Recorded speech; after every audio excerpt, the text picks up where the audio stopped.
On this episode of Project Big Screen, we have reviews of two very different movies. Mercy with Chris Pratt, Rebecca Ferguson, and then Testament of Anne Lee with Amanda Seyfried. We also have a little more of a recap from the Oscar nominations. They were announced. And then in relation to the Oscar nominations, our top 10 this week, top 10 biggest Oscar snubs of the last 10 years. All that and more coming up on Project Big Screen.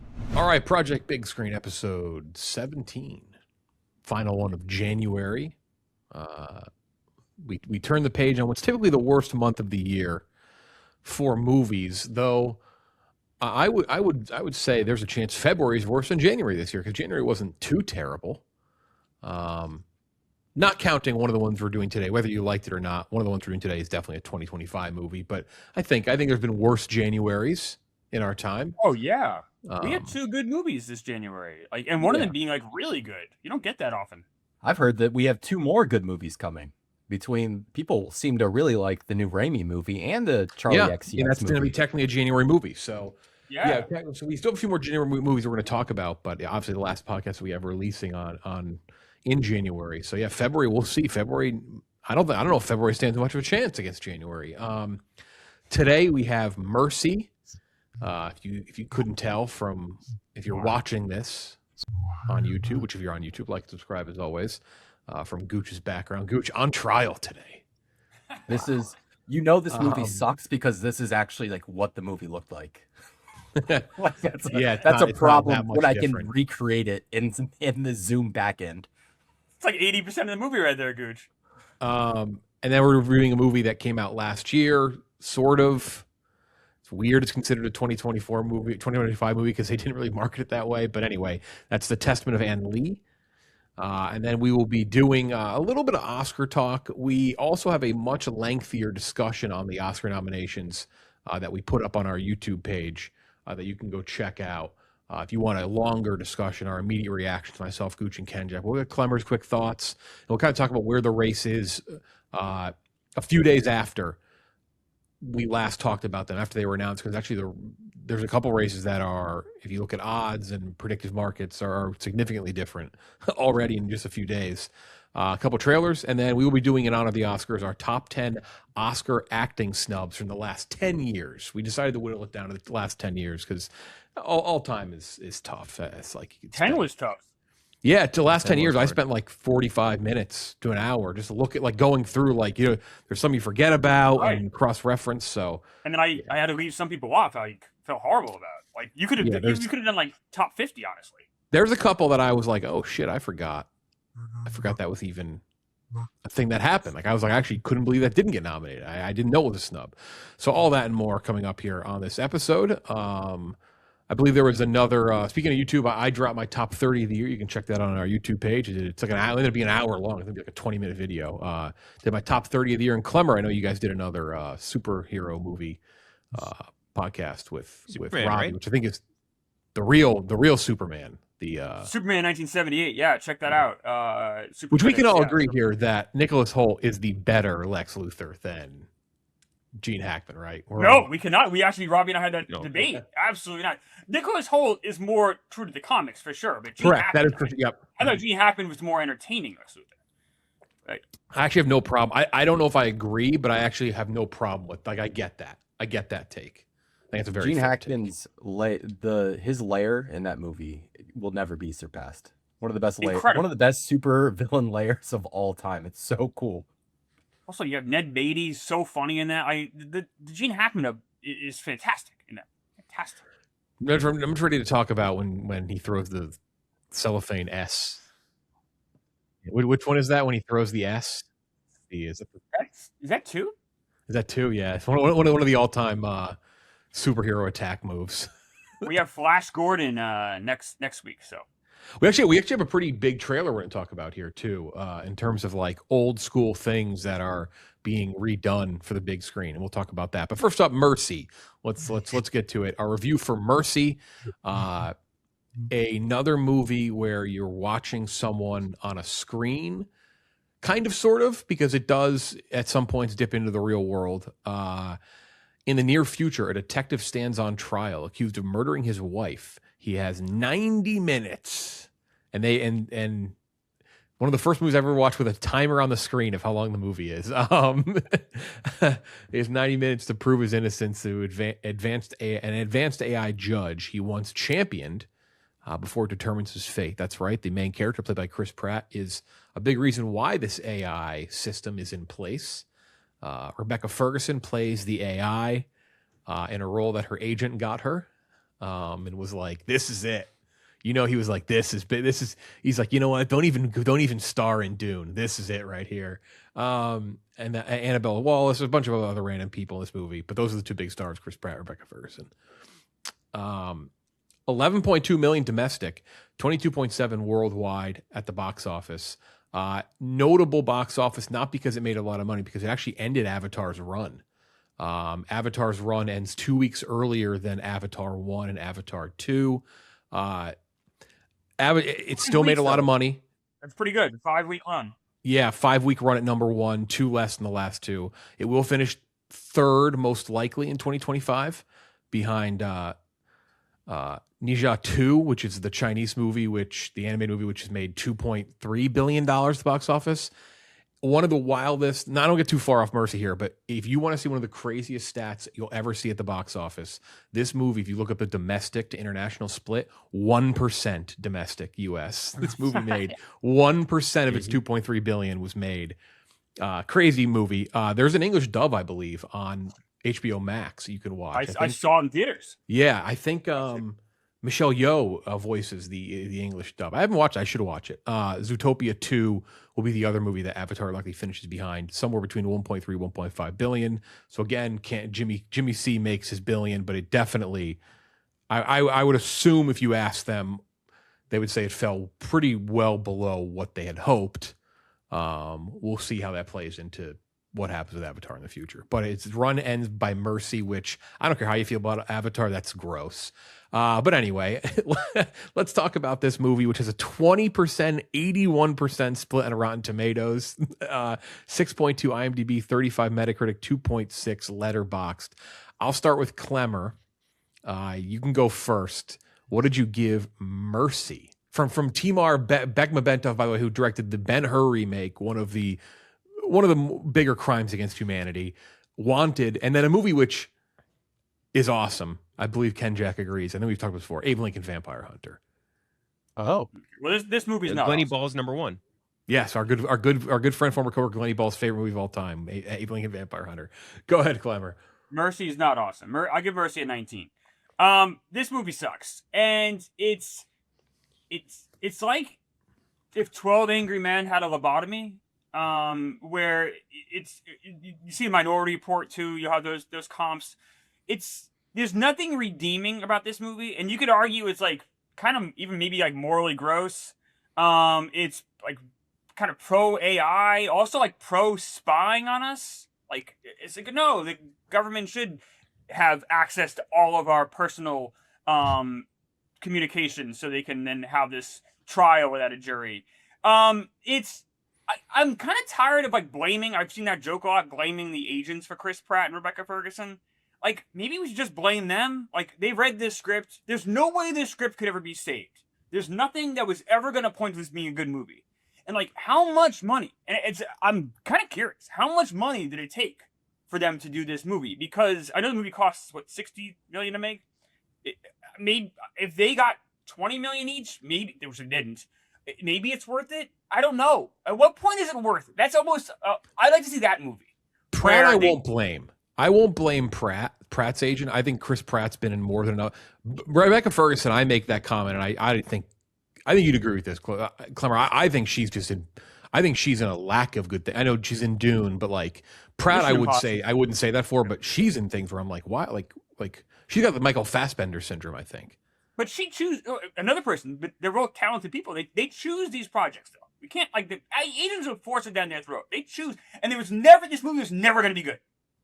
There's nothing about this movie that was ever going to be good. There was no way this was ever going to be a quality project. Now maybe you hope it goes to streaming and it just vanishes there. I don't know. But this is a movie with nothing good about it. There's nothing positive to say about it. Everything is bad or just kind of almost bad. This sucks. Very fair. This sucks is very fair on this. Gooch, what did you give it? You saw it in glorious, beautiful IMAX at one of the greatest screens in the world, AMC Lincoln Square in New York. Yes. So you really saw it how it was intended to be seen. Trek through like the 10-degree weather here in New York City to watch it on a screen that I've seen such classics as Oppenheimer, Dune Part 2, Avatar, Way of Water, some of the most gorgeous, visually stunning, visually inspiring movies I've ever seen. And I got to sit and watch Chris Pratt smear his shit all over the screen for 95 minutes. And I will disagree with you, Clemmer. I do think there's actually a good movie in here somewhere. It's buried deep, buried very deep, because I do think this comes from a place of like where we're at in the country, a lot of disarray. I think wherever you align, no matter the aisle, there's like a feeling of we want justice for everyone, no matter what. And I think that's where this movie comes from. But where it lands is, like you said, morally reprehensible. Like straight up for AI, for a surveillance state, like it goes to gross conclusions. And it does it sloppily, like really sloppily. And especially towards the end, the last 10 minutes, it tries to throw in all these twists to kind of cover its ass and be like, well, actually, the cops might actually be bad. Everyone's kind of bad. It's a piece of shit. I'm giving it a 1 out of 100. This will be my least favorite. I mean, I really oh my god. I think that's harsh. Oh my god. I think this is fucking terrible. I see where you're coming from. It's a bad movie with like bad conclusions and things. I just straight up like, I try not to let like my morals get in the way of like watching movie, but here it's like, Jesus Christ. Like it is asking for us to be spied on by the government. That's fucking insane. No matter who you are, that is fucking insane. Fuck this movie. 1 out of 100. The only way we get justice in this world is if the government spies on us. It is an insane thing to force down our throats. This movie's trash. This movie sucks so much. Terrible. Good for you, Gooch.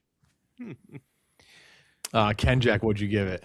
I'm at like a 15, and I think like, what can you say about Mercy that you can't say about like the 3 or 4 movies it directly rips off in every way, shape, or form? I think what annoys me about it is that like I generally kind of want to like it because I really like Rebecca Ferguson, as I'm sure all 4 of us do, and Chris Pratt tastes great when you don't got a bitch in your mouth telling him he's nasty. I'll tell you that much. And it just doesn't play to either of their strengths whatsoever. Like you max out Pratt by making him like the lovable oaf. They don't do that. You max out Ferguson by having her play a human fucking being. Don't do that. So 0 for 2 here. And I think the annoying thing is like, I don't think it's necessarily a bad concept, especially when you look at like the tech landscape today where every fucking major company is part of the AI circle jerk. Like every company you can think of, like DoorDash is like, hey, look, we're using AI now. The dumbest companies you can think of are thinking of AI. So you know the government is thinking of ways to try and figure out a way to make this technocratic future super state. But I think that like the prime directive when you make a movie like this should be pretty simple. Is like looking at this. You do everything you can to differentiate yourself from a movie like Minority Report and a movie like Total Recall or a movie like fucking like any of these. And it just doesn't do that at all. It's almost like offensive that they didn't just try to call this a Minority Report remake or something like that or reimagining. Like it's borderline made me mad watching it. Like why didn't we just like have the balls to like say what you actually are? So like it's an interesting enough idea. I agree with you. The morals of it are very bad. Like the conclusion of it, like that the last 30 minutes, what the fuck was going on? Like what was I'm trying to think of like the thought process where they're like, let's get Big Boy from This Is Us to like all of a sudden, here's a flip double bad boy or double bad guy thing. And like, oh, but like you were just saying, Cooch, like also the cops are bad, but like they didn't know how to land the plane whatsoever. And it really, really frustrated me a lot. Didn't love the moral of the story. You got to like, even if it's the most basic in your face, no subtlety thing, you got to be like, hey, this future is bad. You don't want to do what like fucking Mr. Beast is doing where it's like, watching Squid Games and being like, oh, I could do that. Like, that's good. That's a good thing. Like, you know what I mean? It was literally like, I remember there's that one tweet where it's like, the author writes the book, like, don't invent the torment nexus. And then like 2 days later, Mr. Beast creates the torment nexus. Like, it's just everything about it's bad. I like the people involved except for the UFC fighter director, but that's about it. I'm not into it. I really did not enjoy Mercy whatsoever. Yeah, I didn't like it either. Not quite as low as Gooch. I think I've definitely seen some things even in the last year just significantly worse, but it's up there. But like in a theater. Yeah, no, I definitely have seen things worse. Like I have for too, sure. Unfortunately, I will say though, I don't know if I've seen things too many things morally worse. A couple of things, but not too many things. Yeah, which I've definitely reviewed things that, but for like, I wasn't as like morally shoved out of my chair as something like Woman in the Yard, for example, which basically I agree, that promotes was worse. suicide if you can't didn't see figure that it one. out. But no, I mean I didn't like this Suicide is movie. the answer to grief. You don't like that? That was one of the all time. Yeah, not a good movie though. Will definitely bottom third of the year for me. 36 out of 100. I was entertained in a couple spots here and there. It's like dumb fun. 36, Jeff. I mean, what? It's a 36. I mean, the movie stinks. I've seen significantly worse movies in the last year. So have I. So have all of us. I mean, that's significantly worse. At 36 is like crazy.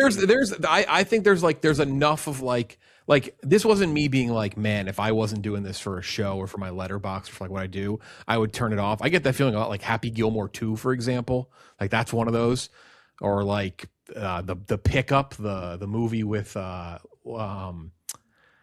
Pete Davidson and Eddie Murphy, which I might be making that up. Is that a movie I saw, or am I just making that up? It sounds like a movie that I saw last year. That's a real fake movie. It's still terrible though. It's not a good movie. But I actually I agree with the idea that like I think there is something here that could have been interesting. Like I think there's something of like there's a compelling enough like, oh, things are unfolding as the evidence comes in. It's just not executed well at all. The ending becomes really stupid and dumb. A third of the movie is watching the daughter's like Instagram stories. Yeah. I don't even necessarily hate the concept of like the screen thing. We've seen some really good versions of that. Searching, right? That's the one that I think if you've seen a lot of movies in the last, I mean, the movie probably came out like 8 years ago at this point. Searching came out in 2018 with John Cho. That movie was like like I was like, oh shit, like this is gonna inspire some things that are really good. And they didn't make too many more like that. That ended up being good. There was the sequel, Missing, which was pretty decent as well. So like I think like the screen. Oh, you liked Missing? I hated that. I think like the screen thing is not the worst concept, but like you've got to have it's in order for it to work, you have to have people who act the shit out of their roles because it's so vital in making that work. And I don't think you get that here. I think Pratt's performance would have worked if this was like overly campy, but it's not. It's like very serious, so it just doesn't really fit. Put it's not a good movie. in that role, Jeff. You make DiCaprio in the Pratt role. This movie still sucks. Still a trash movie. It's absolute dog shit. That once again has very questionable morals. By the way, once again, we should mention, isn't this made by Amazon? Which Jeff Bezos? I'm mostly shocked that this thing wasn't a streaming movie. The fact that this wasn't released on streaming is like one of the bigger upsets of the century. The fact that it was like released in IMAX is like kind of unbelievable. Which it just reminds me of that story of The Rock sitting down in an IMAX theater and watching Oppenheimer and saying, "This is how we have to see Red One," the Christmas movie that came out. Like, is that what Bezos did? Like, can someone at Amazon be like, "Wow, mercy on this screen"? Like, I can't believe what this like. This probably like I hate saying this, but go look at the split on Tomatoes. This would have like crushed on streaming this weekend. Snowstorm, people inside, like all over the country. Like this would have done great on. I can't believe this was in theaters. Like it's unbelievable. But if you're a Bezos, are you trying to promote like a pro AI thing with this movie? Is that like, am I thinking too far ahead with this thing, or like? It's maybe. I mean, it does have like just weird like. There's just weird shit in this movie. That's like, how did it end? Like, this had to come like, from like Pratt went on the red carpet and said AI sucks and he hates it. So I don't know if that'd be the party line if that was the case. Yeah, I mean, like spoilers here, how it ends. Like basically the program or the I guess program the right word. The mercy.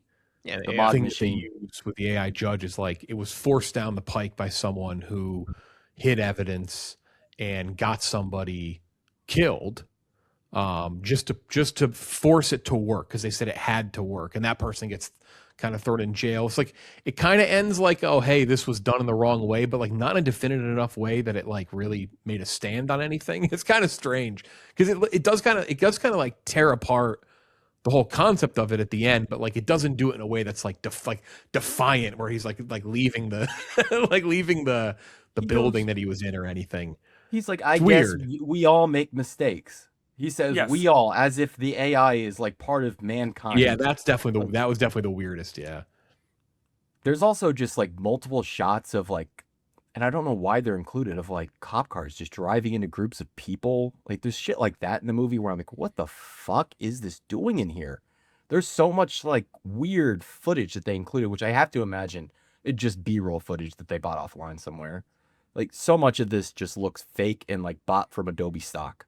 Like there's a scene where they're chasing someone who Pratt has interest in as he's going through all the footage and things, and they're chasing him on a helipad. It's the slowest I've ever seen anybody run in a chase on anything ever. It's very funny. It just doesn't work. Yeah, I don't know. It's not good. Doesn't it say like Chris Pratt's character like invented the Mercy program or something, and then they just abandoned that whole storyline pretty early on? Isn't he like one of the people that helped get this started, but then they don't? Yeah, but I don't want to sit here and defend the movie, but that is kind of the central point of why the guy's going for revenge. Right, but they don't really ever talk about. Well, no, they seem to be going for revenge. He wants to ruin the Mercy program, right? And he was the one who championed the Mercy program, and the first person to be the first. I don't know. I hate having to defend it, but I have no problem with the logic there. I think it works. You had a random policeman who just invented this giant whole new way of justice in the entire city of Los Angeles. But what's Constitution? But I don't understand what problem do you have with that? I don't understand. I don't think I think that'd be either a police commissioner or maybe like a judge would create this. I think that's like overly a random police officer. That's insane. I think that's a reasonable. That doesn't really break it for me. I get. But like that doesn't. That just feels like. I mean, I don't know. If you got a government contract, you're the richest man in the world. Yes, thank you. That is a huge. I would agree with Clemmer there. I think he championed it though. Did he invent it, or was he like the guy that was behind, like being like, let's implement this and make this important? Either way, that's it. They literally rewrote you're guilty until proven innocent. They say that in the very first minute of the movie. Yeah. Change the entire Constitution from a street cop. That's insane. This an alcoholic street cop, an alcoholic abusive street cop. Alcoholic abusive street cop. Yeah. What were they? That's another thing. Like, why did they make him that way? Like, what am I supposed to root for this guy? I think they want to make you what do you call kind of question it? Question him, yeah. But we all know that it's gonna there's no shot he did it. No. Yeah. Well, no, it's for the sake of the movie, right? Like the other people watching it, like. He's a complex. It's dumb. I agree, but I understand. He's such a complex character, and we know that he's an alcoholic abusive cop because his daughter is just filming all of their fights. She has so much footage. She's like a Jerry Springer cameraman. She Hasselhoffed him. And after every fight, she makes the Jim face too. Yeah. From the office. It's like this movie's. I can't believe it's at 34, Jim. That's more stunning than the movie. It's bad. It's just I don't know. It's not. I think I've seen worse. I was watching it. And I'm like, I'm curious how this unfolds. At least, I just think I've seen significantly worse movies in the last year. I get you hate it more than me. I don't know. You're also a lot of the logic and little things isn't like breaking my brain. So maybe it's not a little thing, Jeff. That's not someone reinventing the Constitution and being a regular cop. Yeah, but I think he's just a strong proponent for it. What is that? I don't understand. What does that matter? Like, I don't understand what the. I don't understand why that's like such a big thing to you. Because it's not how the world works. So you're asking me to make such a wild a wild leap of disbelief. That's an insane thing. I don't understand what the leap of disbelief is. That a guy making $80,000 a year is now changing the Constitution. That's an insane thing. That would be amazing. That's wild. Why is it 90 minutes too? Yeah, it was an oddly specific time. Yeah, why do they only get 90 minutes? That's the length of the movie. Come on, yeah, of course. Right. It felt like a Big East basketball possession. Fair enough. Also, you have no time to plan your case. You're literally taken out of a coma or a medical induced something where they shut you down, and then you have no time to prepare a case, plan a case. The whole thing is just madness. Yeah. I'm probably too high with my 19 the more I think about it and talk about this movie. I hate this movie so much. The guy stole $17 million worth of chemicals to make one bomb. $17 million worth of chemicals. For 3 years. This is crazy. So stupid. This movie sucks. Yeah. Anything else on Mercy? Not a good movie. No matter which way you kind of slice it up. I am with Tom. I do think this, like, we gotta put some blame on these actors for, like, you can't sign up for shit like this. I think for sure Pratt. I don't know what the deal with Rebecca Ferguson's career is. I think that's a different story. Because I also think honestly, House of Dynamite's another fucking whiff. See, I'll defend her on. I mean, you're with Catherine Bigelow. Yeah. But like, all right. I don't know. I agree, it's not a good movie, but Timur Begledindet. Yeah, Timur, I don't think is a guy you need to like. Oh, I got a break after Dune. I got to go work with Timur and Chris Pratt. Like, I think you got better stuff to do. Or do nothing. Probably. Look what she's been in since Mission Impossible. I mean, Jesus Christ. I mean, she was in the fucking. That's right. She was in The Snowman with Michael Fassbender. Since 2017. Another guy with a bad agent. Yeah, since she was a Snowman, Mission Impossible twice, Men in Black International, Dr. Sleep, solid. The Kid Who Would Be King, Dune. Oh, Circus.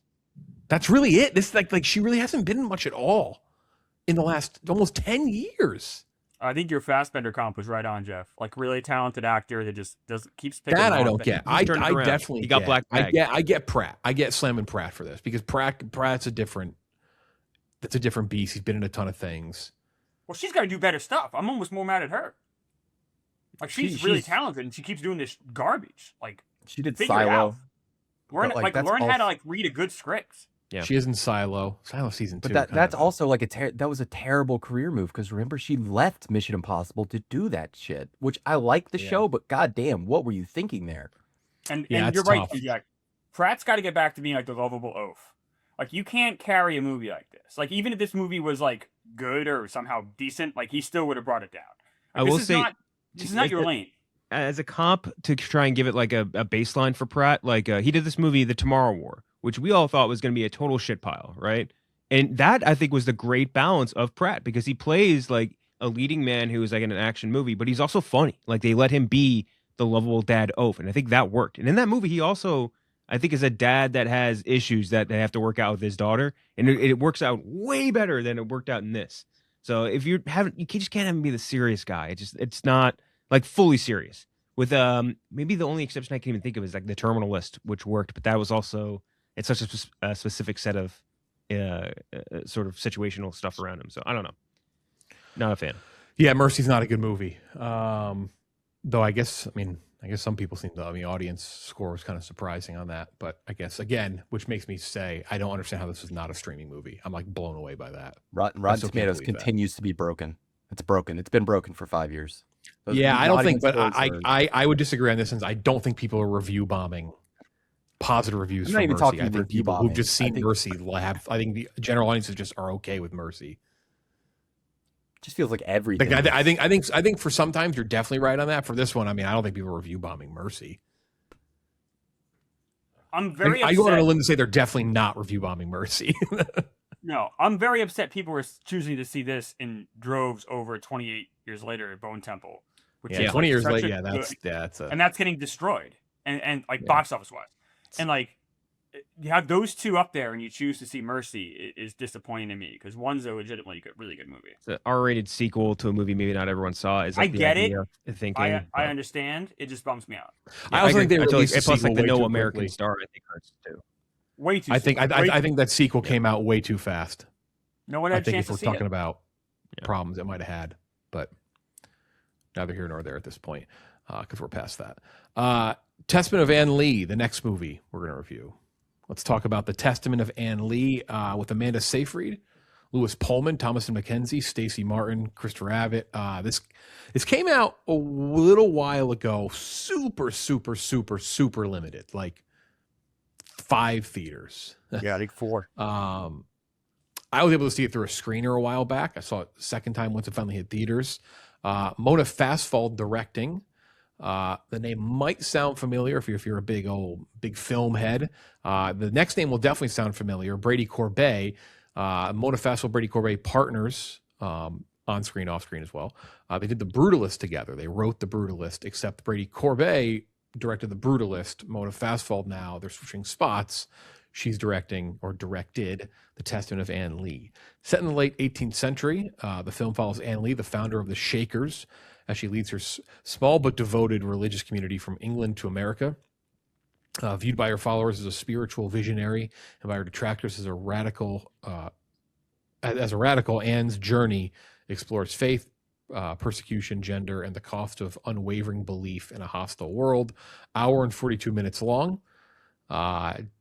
Barely been in theaters, didn't make much money, not going to make much money. 81% split Rotten Tomatoes, 7.0 IMDb, 79 Metacritic, Letterboxd 3.6. Gooch, I'll start with you. Testament of Anne Lee had some late Oscar buzz, maybe from Amanda Seyfried. She did not bump it in there. I think this movie was just not properly pushed. One of those ones where it's like, if you want to be in for award season, like you barely showed it to anybody before January 1st.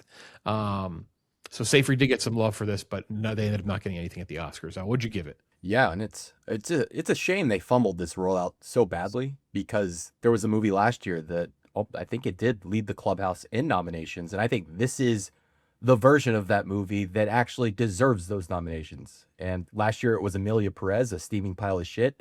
This year, The Testament of Anne Lee does a lot of the things that I think people thought Emilia Perez was doing, but it does it just at such a higher level. The choreography, namely, is what jumped out to me.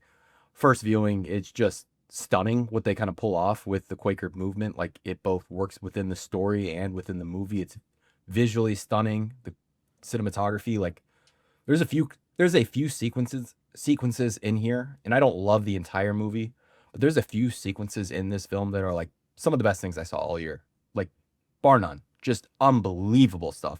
And that's before we get to the Seyfried performance at the heart of it. And she's just fantastic. She gets to do a role which I just don't think women often get to do, which is more or less she's a cult leader. Like, she's the cult of personality, and you don't really get to see women take on those roles. And she does it in a very unique way and carries it from front to start. The supporting cast is also really good. I think Louis Pullman really pops here. I want to see him in a lot more stuff from this time period, actually, because his face, it's like very specifically of this like late 18th century time. Like, we could do another Patriot movie, do another American Revolution movie. He looked very good in this garb. So I thought it looked great. Choreography was great. Performance is great across the board. The story, I learned a lot about the Shaker movement. It doesn't always work for me, especially in the front half. I think they kind of gloss through a lot of the things that made Anne Lee the way she is. Maybe not in the birthing scenes. They spend a lot of time there, but maybe the ways she feels towards sex, I think, kind of get moved past quickly. But that's just a minor complaint. So I'm landing at an 85 out of 100. I really wish they released this sooner, because there's a lot here that I think deserves awards love, like nomination love. There's just everyone on the cast behind the scenes feels like they're operating at a very high level. Really, really great stuff. And I understand if people don't like this, by the way, because this is definitely a movie that's not for everyone. Yeah, I'd agree with that. 100%. I mean, this is very much not. This basically is everything that I hate in a movie. I hate religious movies. I think they do typically a pretty terrible job at portraying the belief, or I guess I don't know what the right word is. I'll think of the right word. But anyway, I don't like how religion is often portrayed on screen. I think a great way that it was done actually was this year was Wake Up Dead Man. And I think there's a failure to have like these humanizing, connective moments of faith and belief that anybody can understand, even if you aren't a religious person. And Wake Up Dead Man has one scene in particular that really nails it.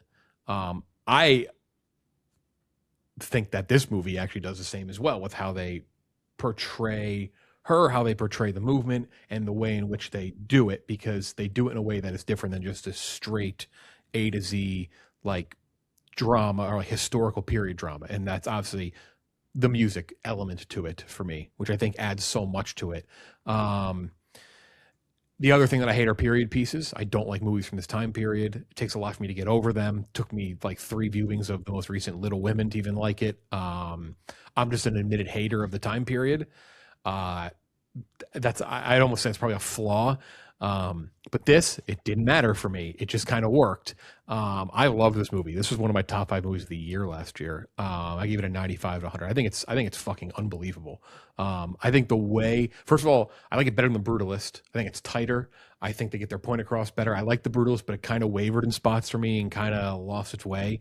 Or I think this one is tight, maybe to a fault, a little bit, Gooch, like you said. I actually kind of agree with you in a bit. I think the storytelling feels maybe a little rushed in spots, but I also think it keeps the movie being effective because it is kind of like this streamlined, tight story, and that's how they are able to make the musical element work. I think the way it shows like the jubilation, or I don't know, euphoria of religion through like music and dance, and like I don't know, like you just kind of get it. Like it just kind of works for me. Like I kind of understand like the movement and why they believe and like why people follow her and why, despite some terrible things that happened to her. You want to talk about a movie from last year? There's some miserable movies last year. This was miserable in spots. I still kind of go, okay, I get it. I get why they continue to follow. It looks amazing. I think the music is unbelievable. I've listened to the worship song on Spotify over and over. The choreography is fantastic, and she is like, this is career best stuff from Amanda Seyfried. It's a shame that she didn't get any real recognition for it. I think that's partly because they pushed it terribly. Terrible job promoting this movie and pushing it, because I think she is easily one of the best 5 performances of the year, but it just didn't land for them. I thought this was fucking fascinating. We'll talk more about it in a moment, but this is one of my 5 favorites of the year. So 95, big score for me. Clemmer. Yeah, it didn't really work for me. I understand everything you guys are saying. Like you guys, it's very valid points. For me, it's a 61. I'm with you, Jeff. I think we have a lot of the similarities where like we both don't like this time period. I completely agree with like they do a bad job showing religion in movies typically. This does a better job than most. Amanda Seyfried's incredible here. The choreography is very good. The music didn't quite hit for me. I didn't think it was bad. I just don't think it elevated the story much for me. The songs, the music just didn't quite work for me. It wasn't bad. It just didn't hit for me. It was just, you're watching just a zealot who's had major trauma in her life kind of fall into religion, which I think is probably not a fairly unique story. But I just had a hard time kind of connecting to it, and the dialogue in these time periods just killed it for me. But it's just not for me. But everything that you and Gooch said was like very valid, and like this is well made. I like The Brutalist more personally. But you guys are right. It did meander a bit. This was tighter. This did feel rushed at times. But yeah, not something for me. But if someone said they really appreciate this movie and really enjoy it, I wouldn't argue with them. That's just I think at that point it just becomes a taste issue, because this is well made for what it is, for like what it's trying to do. Ken, Jack, what'd you give it? I'm at an 83 out of 100. I'm like somewhere I think in between you guys. And I think like it's a movie about a religious sect, right? That like you enrapture your believers through song and dance. And I think the movie itself does a good job enrapturing the viewer through song and dance. So, mission accomplished, I think, on all fronts there. And I think we're kind of coming out of this era, and you guys touched on it a little bit, that has like treated religion with this sort of contempt. And now I think we're starting to get some movies that have a lot of care for it. And I think the movie gives you a good job of like a little bit of more understanding for how these things resonate with people.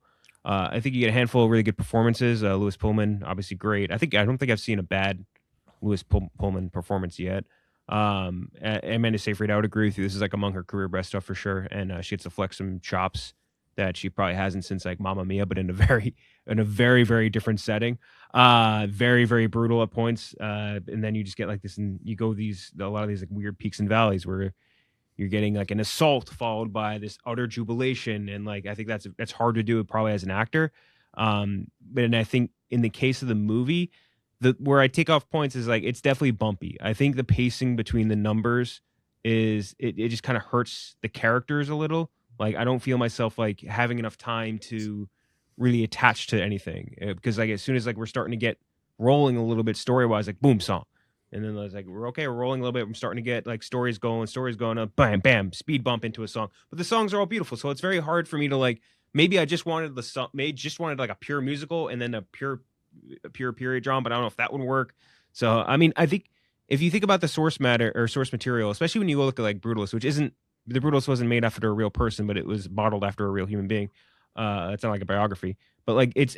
I think that Corbet and I'm sorry, what was her name? I keep Fastfold. Yeah, like they've done two really good jobs of like taking very small stories, I would say, and telling them very intimately, very beautifully. Like this, like you said too, I'd agree. You get shots in here that are among like the most beautiful you're going to see in the last year. I think they do a really good job of like telling these small, intimate stories very dramatically. And I think this was such a different type of movie than the Brutalist in like the execution standpoint, obviously the music end, but like it really like thematically you get a lot of the same stuff, like kind of, getting your life in whatever trauma like treated through like complete and total surrender into an art form, I guess, or into like one thing. So I really appreciated that element of it. Just a little bumpy for me story wise, but other than that, gorgeous, beautiful music is great. I'm with you, Jeff. Spotify been burning out that track, but just a little too bumpy for my taste. Yeah, I think this is like crazy ambitious. Like this is one of those things where you are like you have to kind of have a pretty big set of fucking balls and confidence to make a movie like this, because this could be like mocked so bad, like religious biopic that's a musical. Like that's like you could this could be a disaster. And I don't want to say I gave like a ton of points for being ambitious, but like I definitely like factor that in a little bit in terms of like wow, like they fucking went for it here. And like I can overlook maybe some of the drawbacks in the story because they really swung for the fences here. Just the dancing alone is absurd. Like that shouldn't work on screen. It's very fever dreamish, mesmerizing at times. Like it's like truly like wow. It's actually you know what I'd put it with if you told me to group this with another movie, and it's very different movies, but in terms of like a visual kind of like experience, it's like Train Dreams. Like I actually saw both these in like the same I think week, and it's just this visual like wow, like holy shit. That and again, it's for me the thing that worked the best is that you are finding a way to tell a tale as old as time type of story, a religious story, right? The rise of religion, etc. But you're doing it with music. You're doing it with something that is maybe not the norm for telling that story. And again, that's where like I connected most with it. It pulls you in a way to understand something. I'm not a very religious person, but it pulls you in to understand and kind of relate on the level that they are. And I think there's probably other ways to do it. Again, you can do it in like I mentioned, a tender moment, like a phone call, like in Wake Up Dead Man, or something like this. Bring in music, like you said, Gooch, the dance, which is just fucking amazing. It's just like it's this religious exhilaration that I think even if you can't connect to it or relate to it, like I think that's where like the music works here, where it's like it really it's like okay, I get it, like I can they're portraying it in kind of a different way than maybe just speaking it. Than maybe just saying it out loud. I think that's what worked best for me. Which I totally get if this doesn't work for everybody, because it should work for me. Better than Hamlet, and I think she's better. I think Amanda Seyfried gives a better performance than Jessie Buckley in Hamlet. I think Amanda Seyfried's the best performance of the year. I just like so I mean if you're talking about period, I think biopic is tough too. I think it's maybe why the story doesn't always work. It is, even if you guys like it a lot, it is bumpy because it's just tough to fit 50 years into a 100-minute movie. There's no way to tell a story that's cohesive there. That really works. It doesn't feel bumpy. But yeah, Jeff, I agree. The thing I appreciated the most about this movie was the big swings it took. It had ambition. It had guts, and that's worth something.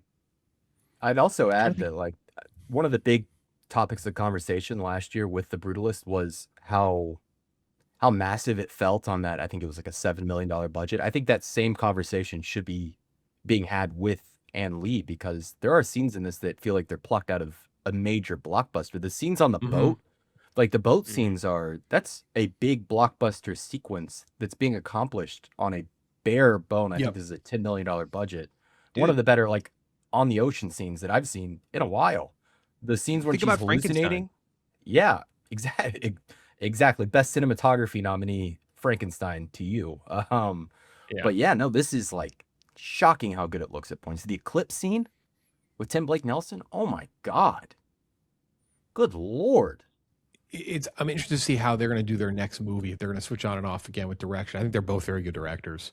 A little bit of different type of vision. I prefer hers maybe just a little bit, but you're right. They both clearly have they have a very good understanding of direction and finding a way to make things look big and make things feel immense when trying to tell a big sweeping story, because both stories are huge sweeping stories, the Brutalist and Lee, and then they pull it off in a pretty impressive way. But geez, get behind this shit. It's a bummer this didn't get the same push that the Brutalist did. Disappointing. This should be in like 6-7 categories. Like, this is a well-made period piece that should have been in below the line stuff on top of the Seyfried nomination that should have happened. Like, this is really, really well made. Even at the 61 score, Clemmer, I think you give it every one of Frankenstein's nominations, like in the technical category, right? Like seriously, that's like you guys are too mean on Frankenstein. Frankenstein was good. This is definitely better than Frankenstein in every feasible way. But every technical award that Frankenstein got, I give this movie the nomination over it by a mile. Yeah, I enjoyed. Frankenstein was fine. Yeah, it was in the 70s for me, but I don't know. Point being, it's just disappointing because I do think this should have gotten more recognition than it did. Partly on their own fault, though. You know, this is something that came out in November and got a huge push, and people just ignored it. Like, this is something that they kind of forced people to ignore. They just didn't really put it out. People wanted to see it. So yeah, very degrees here. It's not gonna be for everybody. I was going to say, I saw it on a Tuesday night. It's one of the most packed theaters I've been in all year. There wasn't an open seat. I had to sit like 2 rows back. Like, it was because like you said, Jeff, they put it in 5 fucking theaters. Same with me. My theater was banged out on like a weeknight. Yeah, I'd say if you're listening in like this type of thing, period piece, religious, fuck musical. I love musicals, so that's kind of the difference between those 3 things. Is I do love musicals, but I think definitely give it a try. It's worth giving a try. Even if it might not be your thing, it may end up not being your thing at all. But definitely it's worth giving a try, because for me, when I heard about this movie, I could have gagged. I was like, ugh, like this is like someone made this movie just to piss me off, and then I ended up top 5 of the year. So give everything a try. That's a testament of Ann Lee. Next week, definitely Send Help from Sam Raimi. Which I know a lot of people are talking about, excited about, and getting some good reviews too. I think people seem to like it. Rachel McAdams in the lead role there. I think we'll talk Dead Man's Wire finally next week too. It's another movie people seem to like. We got a big one coming up in 2 weeks though, boys. Strangers Chapter 3. The trilogy comes to a close. That might be worse than Mercy. I know Eddie's excited. Those are so bad. The trilogy comes to a close. Strangers Chapter 3. Reddy Harlan. All right, this episode of Project Big Screen brought to you by Rocket Money. Have you ever had a moment when you realized you needed help getting your finances under control? Rocket Money is a personal finance app that helps find and cancel your unwanted subscriptions, which, by the way, big one right here. Monitors your spending, helps lower your bills so you can grow your savings. Rocket Money tracks subscriptions, has the ability to cancel within the app with a few taps, saving time and avoiding charges. That's huge. You can do it in the app. I have doubled up on so many streaming services. It's ridiculous. And Rocket Money has helped me clean that up over the years. The app consolidates checking, savings, loans, investments into a single dashboard to give users a clear view of their financial picture. You can set budgets and goals, get personalized insights, regular reports, receive real-time alerts for large transactions, upcoming bills, refunds, low balances, and more. Rocket Money also has an automated savings that grows towards goals with adjustable amounts, frequency, set it and forget it approach. You got to love that. Again, I own more streaming services than anybody could ever possibly imagine. So many that I have actually doubled up. Let Rocket Money help you reach your financial goals faster. Join at rocketmoney.com/bracket, BRACKET. That's rocketmoney.com/bracket, rocketmoney.com/bracket. Let's talk a little about the Oscars. Quickly off the top, Chris Clemmer, you are not on our reaction show. Please go watch the reaction show if you want our full thoughts on Oscar nominations. But quick, any quick thoughts off the top, Clemmer, on what's your big takeaway with the Oscar nominations? They did a pretty good job. Happy they didn't just give nominations to like Avatar and Wicked, kind of how we had talked about in the show. We were afraid they would do that. I'm glad they didn't. Gooch was right. Gooch said that they wouldn't do that. He was right. I'll say it on here. He was. Props to Gooch. Thankfully, right, though. I'm glad Gooch was right. Though we were all surprised that I still can't believe it ended up getting nothing. That I would not have predicted. No, stunning, and I'm happy because it wasn't a good movie. I think they did a pretty good job. Obviously, you know, I wish that certain people had been nominated. That wasn't like Jesse Plemons is just never going to get nominated, right? Like Joel Edgerton not getting nominated, that bummed me out. I think that's like a fantastic performance. But yeah, I think all in all, pretty solid. Kind of like what we expected. I know some people were upset about Chase Infinity. I thought Kate Hudson was better in Sung Song Blue, so I wasn't too upset about that. I think she was very good. Don't get me wrong. I just thought Kate Hudson was really good in that. Yeah, I think all in all, a pretty solid job by the nomination committee, by the Academy. Yeah, I think the two big things that definitely stirred the pot the most would be Sinners, all-time record. You're not going to hear any. That movie.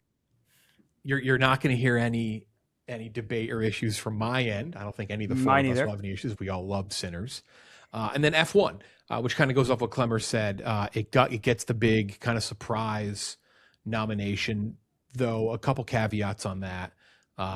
One, it got the blockbuster spot, which we talked about this in our reaction show. Like I think probably 2 months ago is when we kind of debated the Wicked Avatar thing, and both ended up not getting nominated. But in the last couple of weeks, it became pretty clear that Wicked wasn't going to get nominated, and it kind of further pushed the debate, which we actually brought up I think a week later, about F1, because it was thrown out there from good friend of the pod, friend of Barstool, Justin Kroll. At Deadline, he mentioned F1, and we brought that up. We said, let's monitor F1. So if you listen to this show, we kind of slightly mentioned like, hey, F1, this has a chance to change. And then in the last day or two leading up to the nominations, it became pretty clear that it was just an accident was falling and F1 was rising, and F1 ends up getting that Best Picture spot. Movie that Clemmer and I saw together. That's better for the show, honestly. Like I haven't seen, it was just an accident, so I'm not, this is not about, and F1 I didn't love, but I think it's just better for viewership if F1's in there. People liked F1. A lot of people saw F1. F1 also obviously on streaming now. Like, so there's just, I think for your average viewer, having F1 in that 10 is a good thing. Mm-hmm. It went from, like, again, it's like Avatar made a ton of money, blockbuster. Wicked made a ton of money, blockbuster wasn't well loved. People loved F1 though. They did. A lot of people really, really liked F1. And another thing we mentioned, again, in theaters for a very long theatrical run, on physical release before it ever hit Apple TV Plus streaming. And, I'm sure that helped. So F1 gets the Best Picture nomination. I would have liked to have seen Weapons get a nomination, like Best Picture. Yes, if you told me one or the other. But again, I hate to do this, Clemmer, because you just said back off of Frankenstein, but I'd have given Weapons over Frankenstein. Me too. No argument. That's the one that actually sticks out of all 10 to me. Exactly, because I'm going. That's the movie that people need to start going after. They're going after the wrong movie. I will, and I've said this. I didn't like Hamnet at all, but I will. Like, I'll cede from that debate because I do understand the love for Hamnet. I get it. Where Frankenstein, like that's my pick out of the group to be like, I wish I could replace that with Weapons. Give me Frankenstein over Hamnet any day. Fuck Hamnet. Oh, for what possible reason? No other choice. By the way, there's not a Christoph Waltz with his toupee. There's not a single category I would be nominated over Hamnet for. Not a single one. Of syphilis.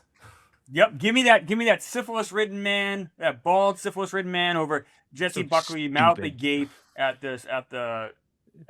I would rather give it to supporting actor to Paul Mescal than give it to Jacob Elordi, and I did not like Paul Mescal. Oh, I'm so glad he didn't get nominated. That was great because he was fine. He was good. Agree. He did not deserve a nomination. I completely. And Lindo was so good. Delroy Lindo was so good. So good.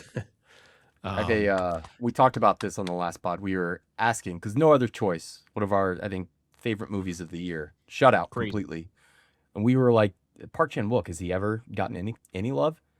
Crazy stat: Parasite is the only Korean movie to ever garner a single nomination at the Academy. Pretty crazy. Awards. Not even the only one ever. Like, is that they need to expand that category. I think international should be probably 8 to 10 movies. there's too many international movies now that get Best Picture nominations. There's too many international movies that get a lot of hype that are seen in domestically. Like, they need to expand the international feature category. I think that's a more important step than any other award they want to give out. A new award. I know they're adding the stunt, which is great. I think that should be the next thing that they kind of change. Quick notes on gambling for those who would like to go to DraftKings and if you're in an eligible state, place a nice wager on the Oscars. When we started our show the other day at about 10 a.m. Eastern time, Sinners was plus 1,000 to win Best Picture. When we stopped recording, it was plus 600. A couple of days later, it is now plus 350 to win Best Picture. Okay. Not obviously doesn't mean that's an indicator it's going to win, but there is absolutely a sentiment and feeling with Sinners that there's a wave that it could still ride. The wave may not exist, but there is a wave that Sinners could ride, very similar to Parasite. I will continue to say that. So if you'd like to bet on the Oscars and you're in an eligible state on DraftKings, I would get on Sinners now because I think you're running out of time. you're running out of time to get a juicy number. Say it again. What is One Battle's on?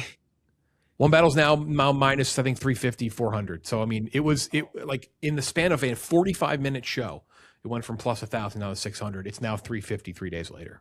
So I want DraftKings to put together a parlay for me. And I don't think this will happen, but for Sinners to go winless, 0 for 16, the Puritan parlay, no sin at all. I want to see the odds on that. Sinners to lose every single. I think it'd be bad because of score. Oh yeah, the score's a lock. It's a lock for score. So yeah, score. I think it was minus 3,000 or like 3,000 or something. It's crazy. It's a hefty lock. There's not many close categories. Cinematography, Sinners is minus 150. Train Dreams is plus 275 on DraftKings. We're gonna do a bigger Oscars kind of gambling show once we kind of get more indicators and see things shift and move. But I would not look away from Train Dreams at plus 275. Train Dreams is also riding its own wave in the last month or two. That went kind of out of nowhere to get a Best Picture nomination. Supporting races are the only real close acting races, but both are close. Skarsgård's still only minus 120. He's almost plus money. I would hammer that. And if you think maybe he loses it because he wasn't nominated at SAG, which is definitely going to push those odds. Now, international movies got zero love with SAG. You have to remember the SAG-AFTRA is predominantly American. Yeah.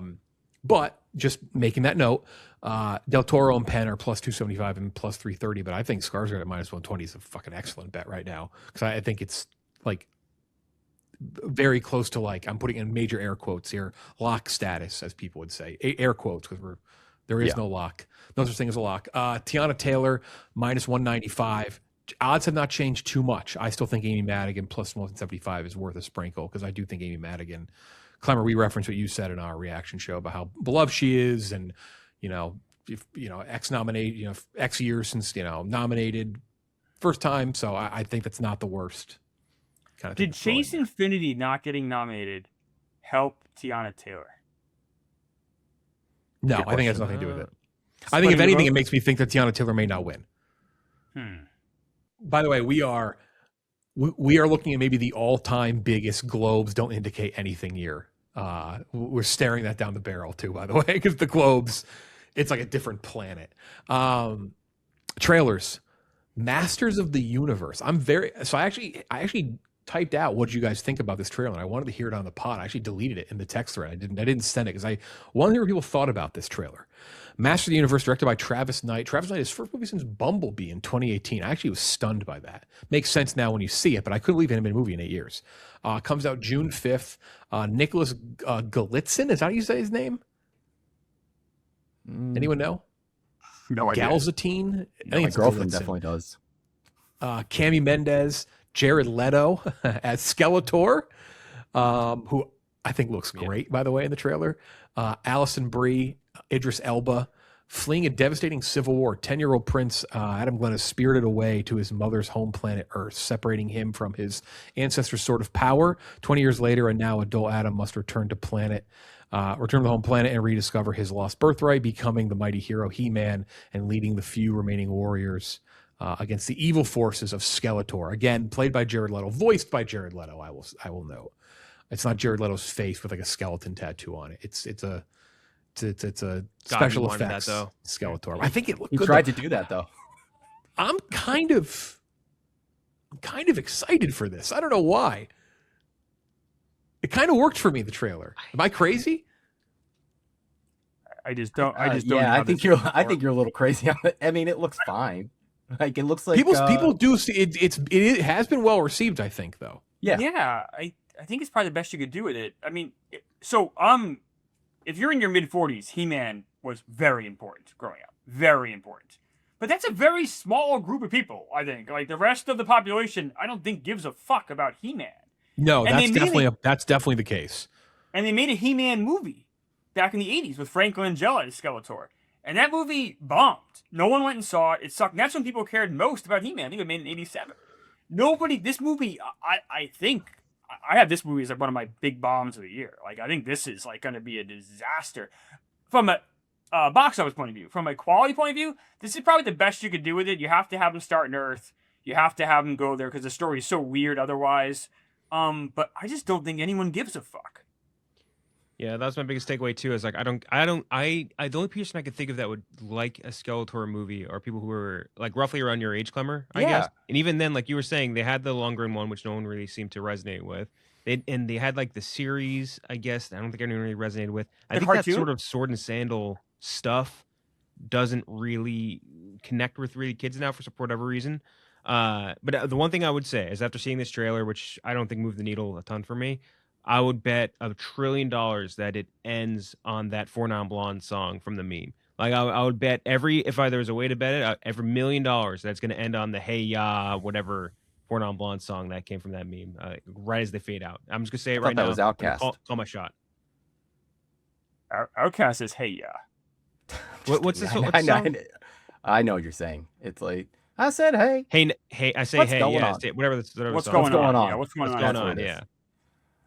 It has a sheen to it that looks exactly it's called like What's Up, by the way. But that's is it produced by the same people who did Dungeons and Dragons? Because it does. So that would be my thing. That would be my thing. And now I will say Dungeons and Dragons obviously is still a very relevant, popular thing.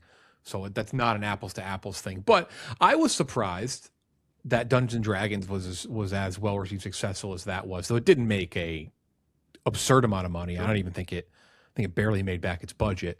But I would be very curious if this kind of hit like a wave of like if it's well received enough and fun. Like, will it hit a wave of success? Like, is this kid gonna be like? I know people like Cami Mendes. Like, is this kid gonna get people to theaters? I don't know. I don't know much about this kid, but maybe the ladies will be into him. I think when this is coming out middle of June, right? Yep, middle of June. I think this is gonna get destroyed. I like look what's coming out right after. I mean, I'll pull up the schedule here. It's a lot of competition. I mean, you have He-Man, and then Toy Story comes out 2 weeks after this. 2 weeks after this Toy Story. Okay. Let me see here. I'm looking at June here. Spider-Man is right around then, right? Supergirl comes out June 26th. Disclosure Day is the very next week. Like, I don't see how this can work. I don't see how this doesn't get destroyed by Disclosure Day the very next week. I'm curious if this, as much as I'm very excited for Disclosure Day, I am curious though if Disclosure Day has the ability to destroy anything. That's just I don't know. I hope it does. I hope Disclosure Day does $1 billion.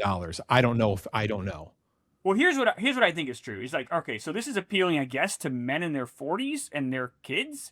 If you're a guy in your 40s, you'd much rather go see Disclosure Day than go see He-Man. Yeah.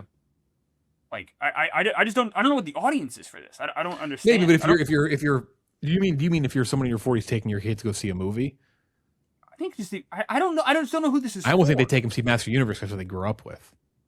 I'm not again. I just don't know. I mean, obviously, if we're looking at a movie that's going to destroy it, would be Toy Story 5. That's like. But I don't know if. I just don't know what the audience is for this. And maybe I'm just like completely missing the pulse on He-Man. Maybe He-Man's bigger than I think it is. I just feel like He-Man was a big deal when I was 6, and I'm old. Now he's woke. Yeah, I'm the Steven Spielberg box office is a whole different discussion because he's only had one movie make over $200 million since 2012, and that was Ready Player One. But this is aliens and Spielberg. People like that, I think. Yeah, but I don't know. That again, my big question with Spielberg is I just don't know. I don't know if that's going to be fair. Yeah. Next year, next year's going to be a monster year for the box office. This year, I mean 2026? 2026, excuse me. We're already there. We're obviously already 2026. This year is going to be a huge year for the box office. This is the kind of movie that should be, and we've talked about this. They got to rework. All these studios got to rework how they schedule, because this is the kind of movie that should be coming out the January, the February. Yeah, probably. That's probably a good point. It should be coming out like next weekend. Absolutely. Exactly. I totally agree. Then it's like, oh, we have something. Maybe this ends up being fun, and it's just on the schedule, a big blockbuster that we wouldn't have had on the schedule otherwise. Yeah, this year for the box office, it's going to be. And the funny thing is, and I don't think Master Universe is going to do this at all. I don't think it's going to clear 200 million. But like, I'm just saying, like, there will be a surprise movie at some point this year. I'm sure it makes a lot of money. It's only going to push because you look at the trailers that are coming out for the Super Bowl. Look at the movies that are going to make Super Mario Galaxy, which we're going to talk about in a second. That's going to make a ridiculous amount of money. Toy Story 5 is going to make crazy money. Minions 3 is going to make crazy money because it's fucking Minions and people love Mandalorian. Spider-Man Brand New Day. That's going to make a ton of money. Doomsday is going to make a shitload of money. Avengers in December. And then of the 6 movies coming out of the Super Bowl, Mandalorian is going to probably make the least out of the 6, and it's still going to make a lot. And if it's well enough received, it's going to do very well because people fucking love Baby Yoda. And that's not even mentioning Dune, not even mentioning The Odyssey. So yeah, it's a huge year for Cat in the Hat. Like, that's going to make a shit ton of money. That's just going to, I think it's going to print money. I would love if Cat in the Hat. I would love Cat in the Hat just bombed, made like 15 million. Like, it just, everyone's like, enough of Seuss. Fuck Dr. Seuss. That pervert. Oh, Hunger Games is a movie coming out. Like, yeah, Hunger Games. It's going to be a monster. I hope so, but I think it's going to be a monster. I hope so too, because I think the Hunger Games movie looks really good. So I hope it's good. But I think Master Universe is one of the movies I have slated for a massive bomb. I could definitely see it, but I don't know. I expected to watch that trailer and say I'm going to clown the shit out of this movie on the podcast, and I watched it. I was like, I could see that being fun. You know what? Maybe I'm Dungeons and Dragon-fied though, where I'm like, hey, we hated on the Dungeons and Dragons trailer so much when that came out, and ended up being like a pretty fun movie. Like, maybe that's got me thinking the reverse, and then I'll be proved wrong. Super Mario Galaxy, not a bait and switch, but that was. I've never been so confident that a movie was going to be bad after watching a trailer than I was with Dungeons and Dragons. And man, it was just fun. It was just Super Mario Galaxy Yoshi first look. Second trailer for this movie. They've already come out with it. There's going to be another bigger one coming out for the Super Bowl, I believe. This movie made a shitload of money the first time around. The first movie was like 45 minutes long. That's the shortest movie I think I've ever seen in theaters. This one's going to do just a stupid amount of money. It also, the animation on this movie, I think, is fantastic. It's a beautiful looking animated movie. Like, they just, really I think putting it in space and all the different like other they did a nice job with the last Super Mario movie of not just like blowing everything in the first movie. They like saved a bunch of little, like the fact that they saved Yoshi is like a mildly impressive, like, wow, I can't believe they didn't just put everything in the first one. So there's so much here that people are going to chew on and love. So it's a kid's movie. I love the first one. It's going to make a ton of money. I will say with the trailer, I like how they use the music. Like the haunted music or the fiery music, and like, all right, like from a nostalgia point they did a really nice job with the classic Mario themes. Yeah, and kind of making it like, kind of giving it like a reimagining a new life, but keeping the same feel that you know. Darth Maul series on Disney Plus, awesome. First look for that, cannot wait. Oh, animated Star Wars, they don't really miss ever. And this looks like it's going to be awesome. And they've also got some like Star Wars Legends things, Darth Talon. Like, there's some things that they might potentially throw in here that we haven't seen in canon. I'm very excited for this. Very excited for Darth Maul. It's very funny seeing the reaction to that too, because there's a lot of people obviously that didn't watch any of the Clone Wars stuff, but like Clone Wars was so good, and the way that they brought back Maul, that should have been the most. And we actually talked about it in our chat kind of recently. The way they brought back Maul, that should have been the most dumb. You're beating a dead horse in IP. This should be suck. Why are you doing this thing in Star Wars history? And it was awesome. They did it really, really well. The follow-up stuff with throughout this Clone Wars series, and with like Ahsoka too, all rocked. I think I'm very, very excited to see what they do with this. And I give them credit for not bringing back Mace Windu in the same way. They haven't like taken the bait yet on that. Despite the fact that he always says he's alive. He's like, George told me I'm alive. Okay. But this is you all would know better than me. This is something George always wanted to do, was bring back Maul, right? Like that was I believe so. Yeah, kind that of was part a of him and his Filoni thing. Yeah. And Filoni is someone who I am kind of very wary about him being the head of Lucasfilm right now, and whether or not he has the actual juice to do live action projects. But in terms of animation, no doubt on my part. Like I wish he was almost just the head of the animation department and just kind of took that under his wing and made it as great as possible, because like you said, Jeff, they don't miss in the animation department. They just haven't missed in like what since Mandalorian is great too, for whatever that's worth. He's really good at serialized adventures. It's just movies will be like can we wait? Let's wait and see on that. I feel like the way that he put him and Favreau put together the Mandalorian. We've talked about this a million times. Like very, very few people in Star Wars seem to understand that like we love like the cassette futurism feel, like the manual analog stuff. We like puppets. We like big sets. We like physical things. We don't necessarily want CGI, and I think it's a blessing that very few people have taken advantage of. And I do think Filoni definitely gets that. Well, Kathleen Kennedy only made 2 good movies out of what, 5? So like, it's not like a tough. He made Rogue One. Yeah, and Force Awakens. Solo, and then also produced Andor, and also produced Mandalorian. No. I'm saying, but just from a movie. You said movies. Like we gotta wait to see about Filoni and movies. I don't know. Like it's not like it's a tough bar to clear. Kathleen Kennedy movies mostly stuck. That's very true. I wouldn't say mostly stunk, but I get your sentiment that she was I have 3 stunk and 2 good. So for me, that's most.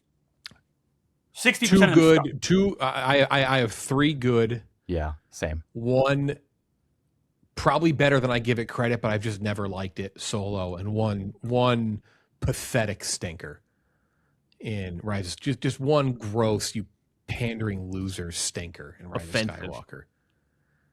I hate Solo more than I probably should.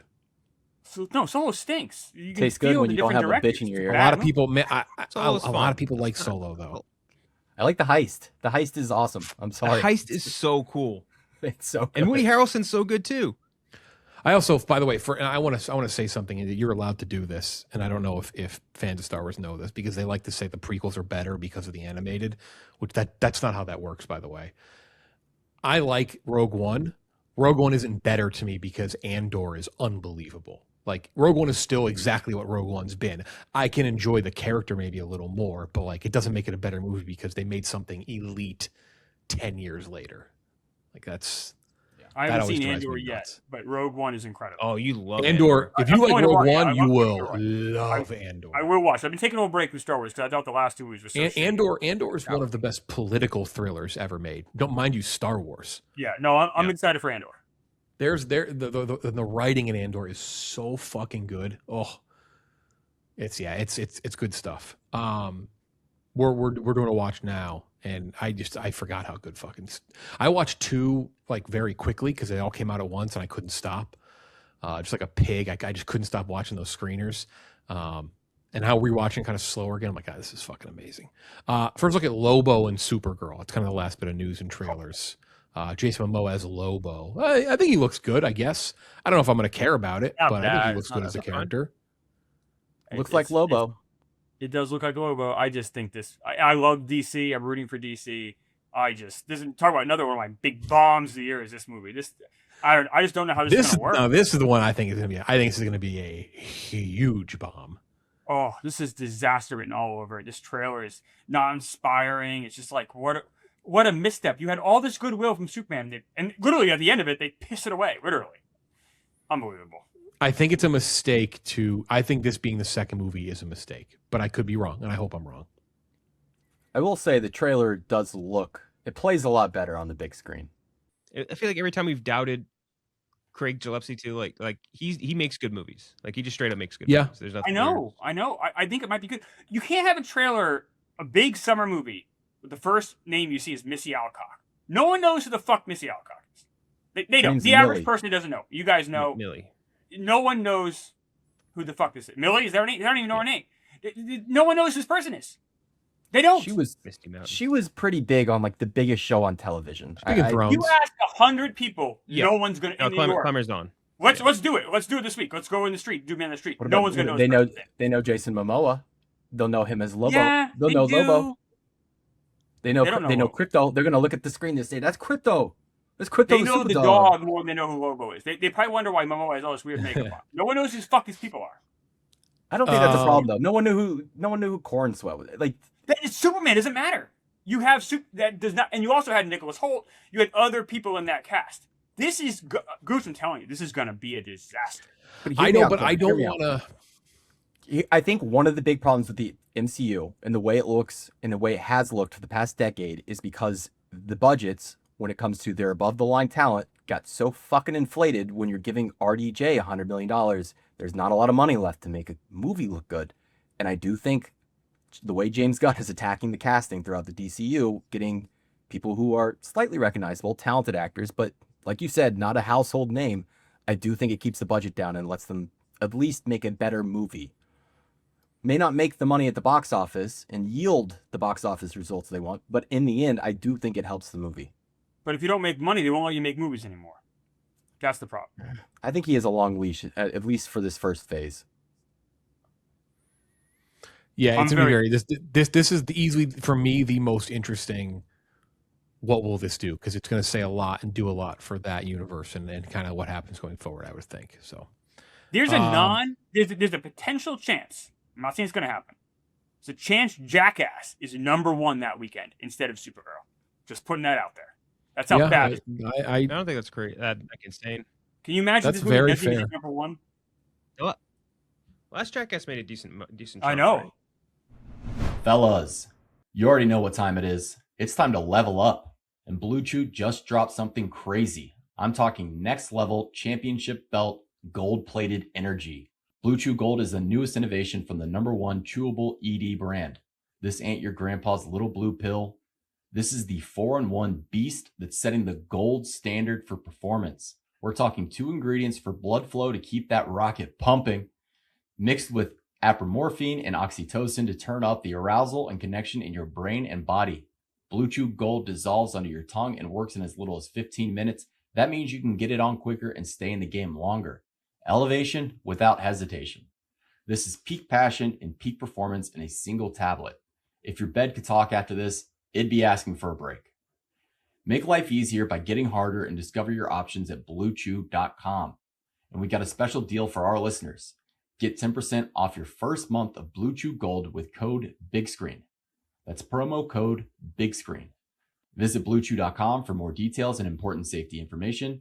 And we thank Blue Chew for sponsoring this podcast. Let's talk about what we've seen, maybe watch before we do our list. Clem or Gooch, Kenja, anything you've seen in the last week you want to mention we haven't talked about? I'm about to watch this. Flash Gordon. This is going to be the next movie on Super Critics. So you can see it's in its draft right now. I'm going to watch this tonight. Flash Gordon. You know what I always think of, and I'm curious if you guys think of this too. What's the first movie you think of when you think of Flash Gordon? And it's not Flash Gordon. Kendrick, I literally was about to be like, oh, they made a movie about the guy from Ted? The guy from Ted. Dude, that was so funny. That's such a fucking Flash good cameo. Gordon. Max von, I always mispronounce his name. Sydow is the bad guy. Max von Sydow. R.I.P. Yeah. Anything else? Anyone? I watched the entire first season of Industry. I'm catching up now. I would like to announce that I am buying all the Marissa Abella stock. I want all of it. I've been told that Industry is good and then eventually tapers off and is not as good the further you go. People seem to like this new season. That's what hooked me, because my girlfriend had the most recent episode on in the background, and it was like so crazy and like well made that I was like, all right, I might need to try this out, and watched the first episode and was kind of hooked from there and just tore through 8 episodes over like 3 days. I did the first season of it, and then in the time it took to get to the second season, which wasn't long, I just kind of like fell off, and I was like, I'm not that. It's like finance stuff is just not like totally, with the exception of like Succession, which isn't really about finance stuff.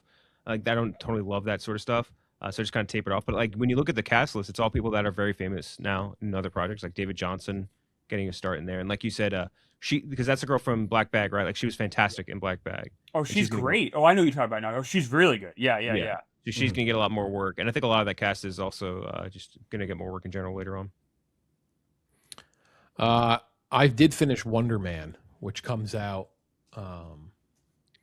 on Disney Plus. I think they're dropping the whole fucking thing at once. On Shouldn't do that. The day this comes out, I think the 27th, correct? I think it all comes out at once. This comes out the 26th. Yeah. The day this episode that you're listening to this episode. Oh no, the 27th. That's Tuesday then. So it'll be out Monday, but it comes out technically the 27th on Disney Plus. One of the best things Marvel's done, legitimately. Yab Abdul Mateen is fantastic. It's just so unlike anything you've seen from Marvel. It's Ben Kingsley is great. There's some unbelievable, I don't want to say cameos, like guest spots. I've seen people compare it to the studio. Yeah. I think that's kind of a bad comparison, but the part that you can compare is that there are like actors, like Hollywood stars who are in this in like guest roles, and it's very funny. It's very confined to like the show, not like the grander Marvel Cinematic Universe. Connects to like Iron Man 3, obviously because of the Mandarin. Good writing, like good like dramatic stuff with the character. Kind of a slow build in some spots too. There's one episode, I won't spoil it, Kendrick. I think the one episode kind of in the middle, which talks about like another type of hero, I think is like awesome. Like one of like the coolest takes on anything that any superhero like show or movie's done. Like very meta. Like it's really good. I was quite surprised. So definitely check out Wonder Man. Cool addition to the MCU. 8 episodes. Yeah, I would echo what Jeff said. And I would agree. That was the first thing I saw, and I didn't even think about comparing it to really the studio until I saw people like responding to, like, I just tweeted like, "Oh, it's really good." People are like, "Oh, it's like the studio." People are saying it's like the studio. That's a terrible place to start with. Like, it's like being like, "Oh, I heard this movie's like The Godfather because there's an Italian in it." Like, I really hate doing that. Like don't set the bar that high. It's very good, and I think if you're a cinephile specifically, you like the show. It's all about acting. It's very minimal MCU-ness in it, I would say. Like honestly, very minimal superhero stuff in it for the most part. Enjoyed it a lot.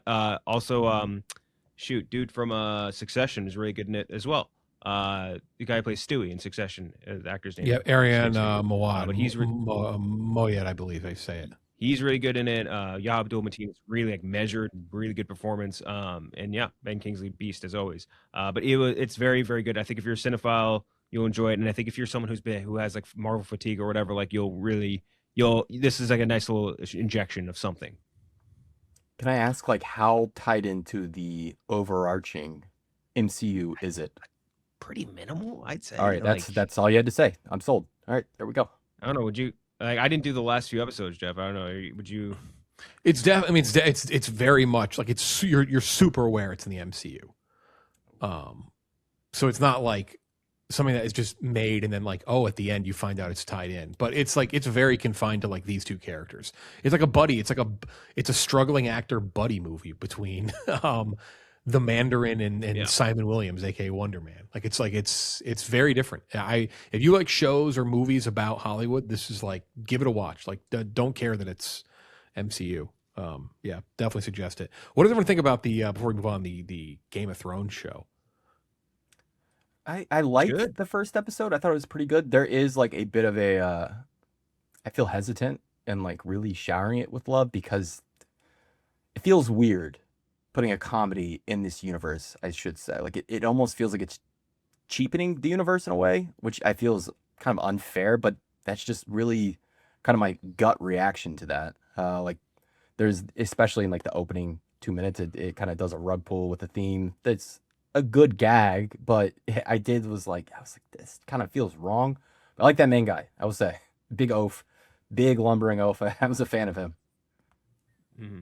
Yeah, I think I understand where that's going from. I do think there's a little bit of something to it where like you feel a little bit of tension and seriousness throughout it, but like obviously I think the point of it is, I would say, more comedic and more, what's that just that English author that they always compare this to, like Chaucer or something. But I think it's definitely a very different tone for sure. But I liked it. I think it was like a little bit of a breath of fresh air to see it not taking itself as serious as something like House of the Dragon, which, by the way, fucking nobody hates House of the Dragon more than George R.R. Martin right now. He's just in a gutter war with that showrunner. He yeah, just really fucking hates that dude's guts.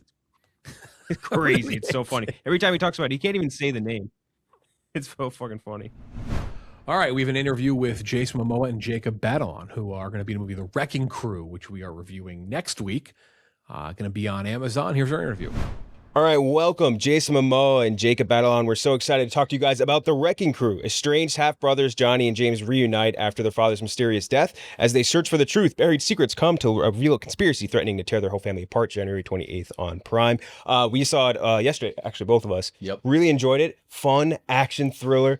Had such a fun time with it. I love the fact that you guys got a lot of on location, too, out in Hawaii, which was awesome. Yeah. And one of the things I really liked about it is you get this sort of like Blues Brothers cascading disaster shit going on throughout the entire time, where like you guys are looking behind you like, what the fuck is going on at this point? It was so much fun. How much fun did you guys have filming this? Because it looked like a blast. It was probably one of the best filming experiences I've ever had. It might be the top because I didn't have to like. Really?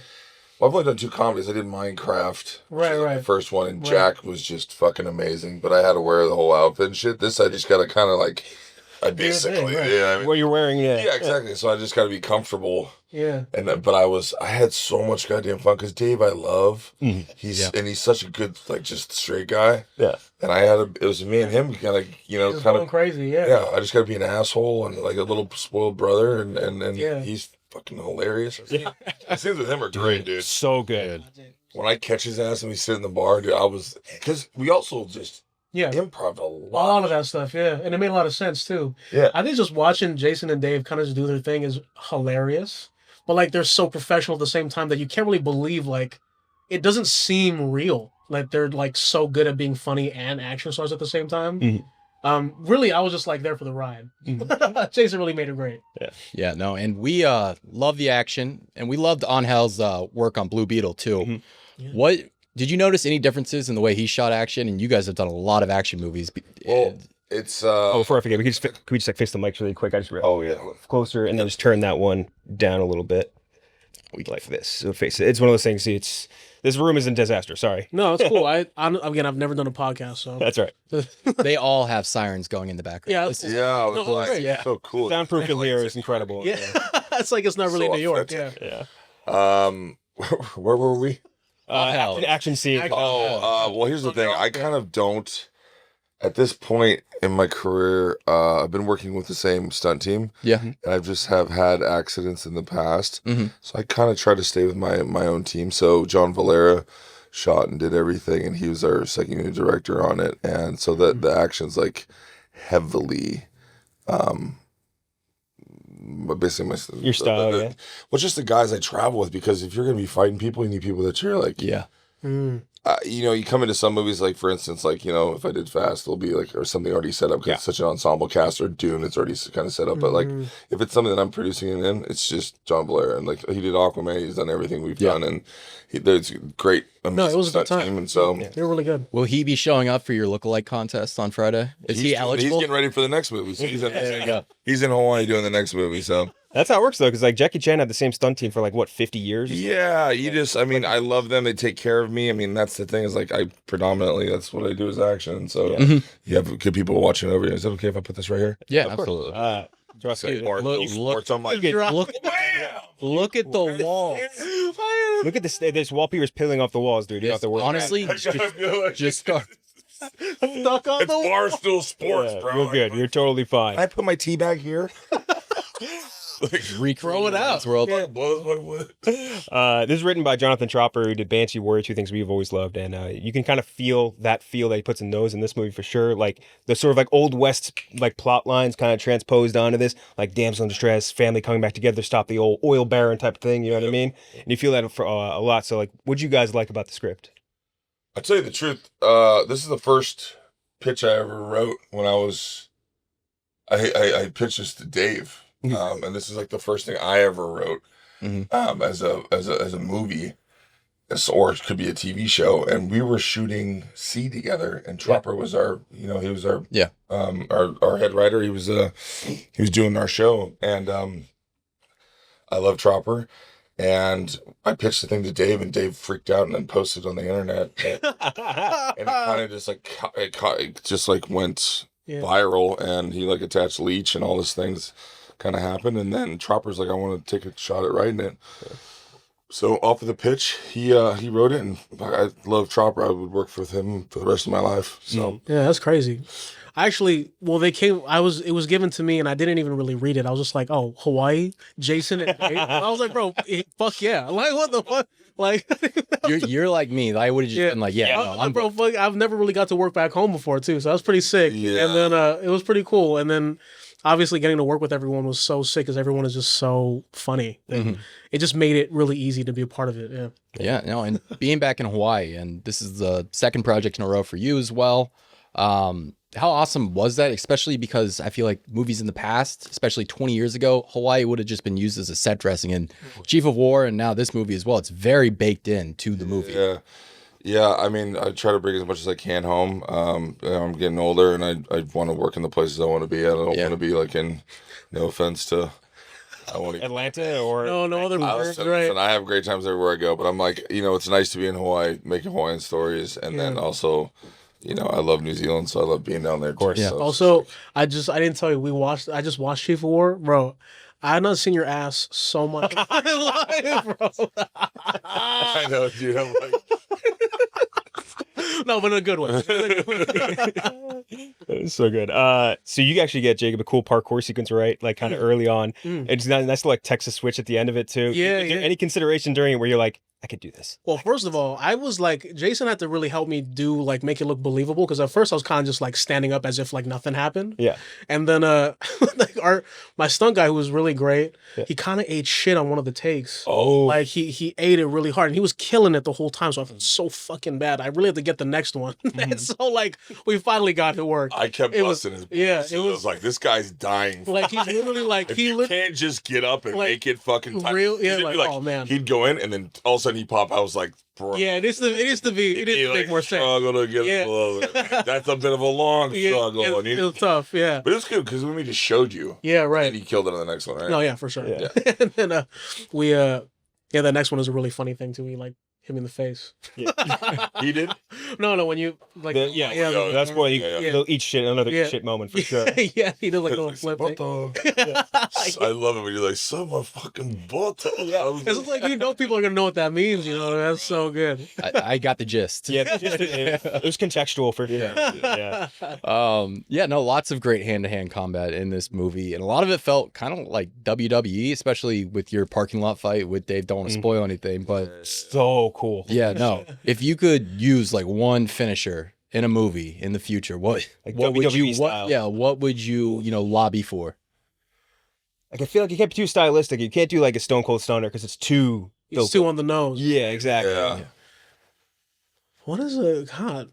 I don't know. I think jumping off some fucking ropes and doing some ropes, body slam, frog splash, or like, pretty fucking high up and just fucking drop it on. I've never done that before, so yeah. What is Dave Batista's move? Batista bomb. Yeah. Oh yeah. Batista you like put him up over here and then you just go boom. Yeah. I would love to Batista bomb Batista. That would be. I should have did that. God damn it. If you got him into that big, like, not to, again, no spoilers, but like in a big mud pile into that Batista bomb would have been, oh shit. But yeah, we had a ton of fun with it. We also, if you want to talk about as much this other stuff as we can. Spider-Man Brand New Day coming out for you, Jacob. Yeah, thank you. When's that come out? I think July 26th. I think you're allowed to say that. We got some time. Yeah, we got some time. Now that the dust is kind of settled, who was the first person you actually told about the Spider-Man coming together last time? The first one that I told? Yeah. I might have told Jace. Yeah. Yeah, I mean... Garfield's here. Yeah. Here. Oh, I mean, for the third one, honestly, I don't think I told anyone. I think at that point in time, we didn't know what the fuck was happening. So I think that was really crazy. And I was lucky enough to just, like, be a part of that thing and kind of just watch them kind of put it together, like, seriously, like, in the last minute. And, I thought it was going to end completely differently. Mm-hmm. Like, I thought it was going to end with, like, me becoming, like, Doctor Strange or some shit. That's what they promised me anyway. Of course, and, yeah.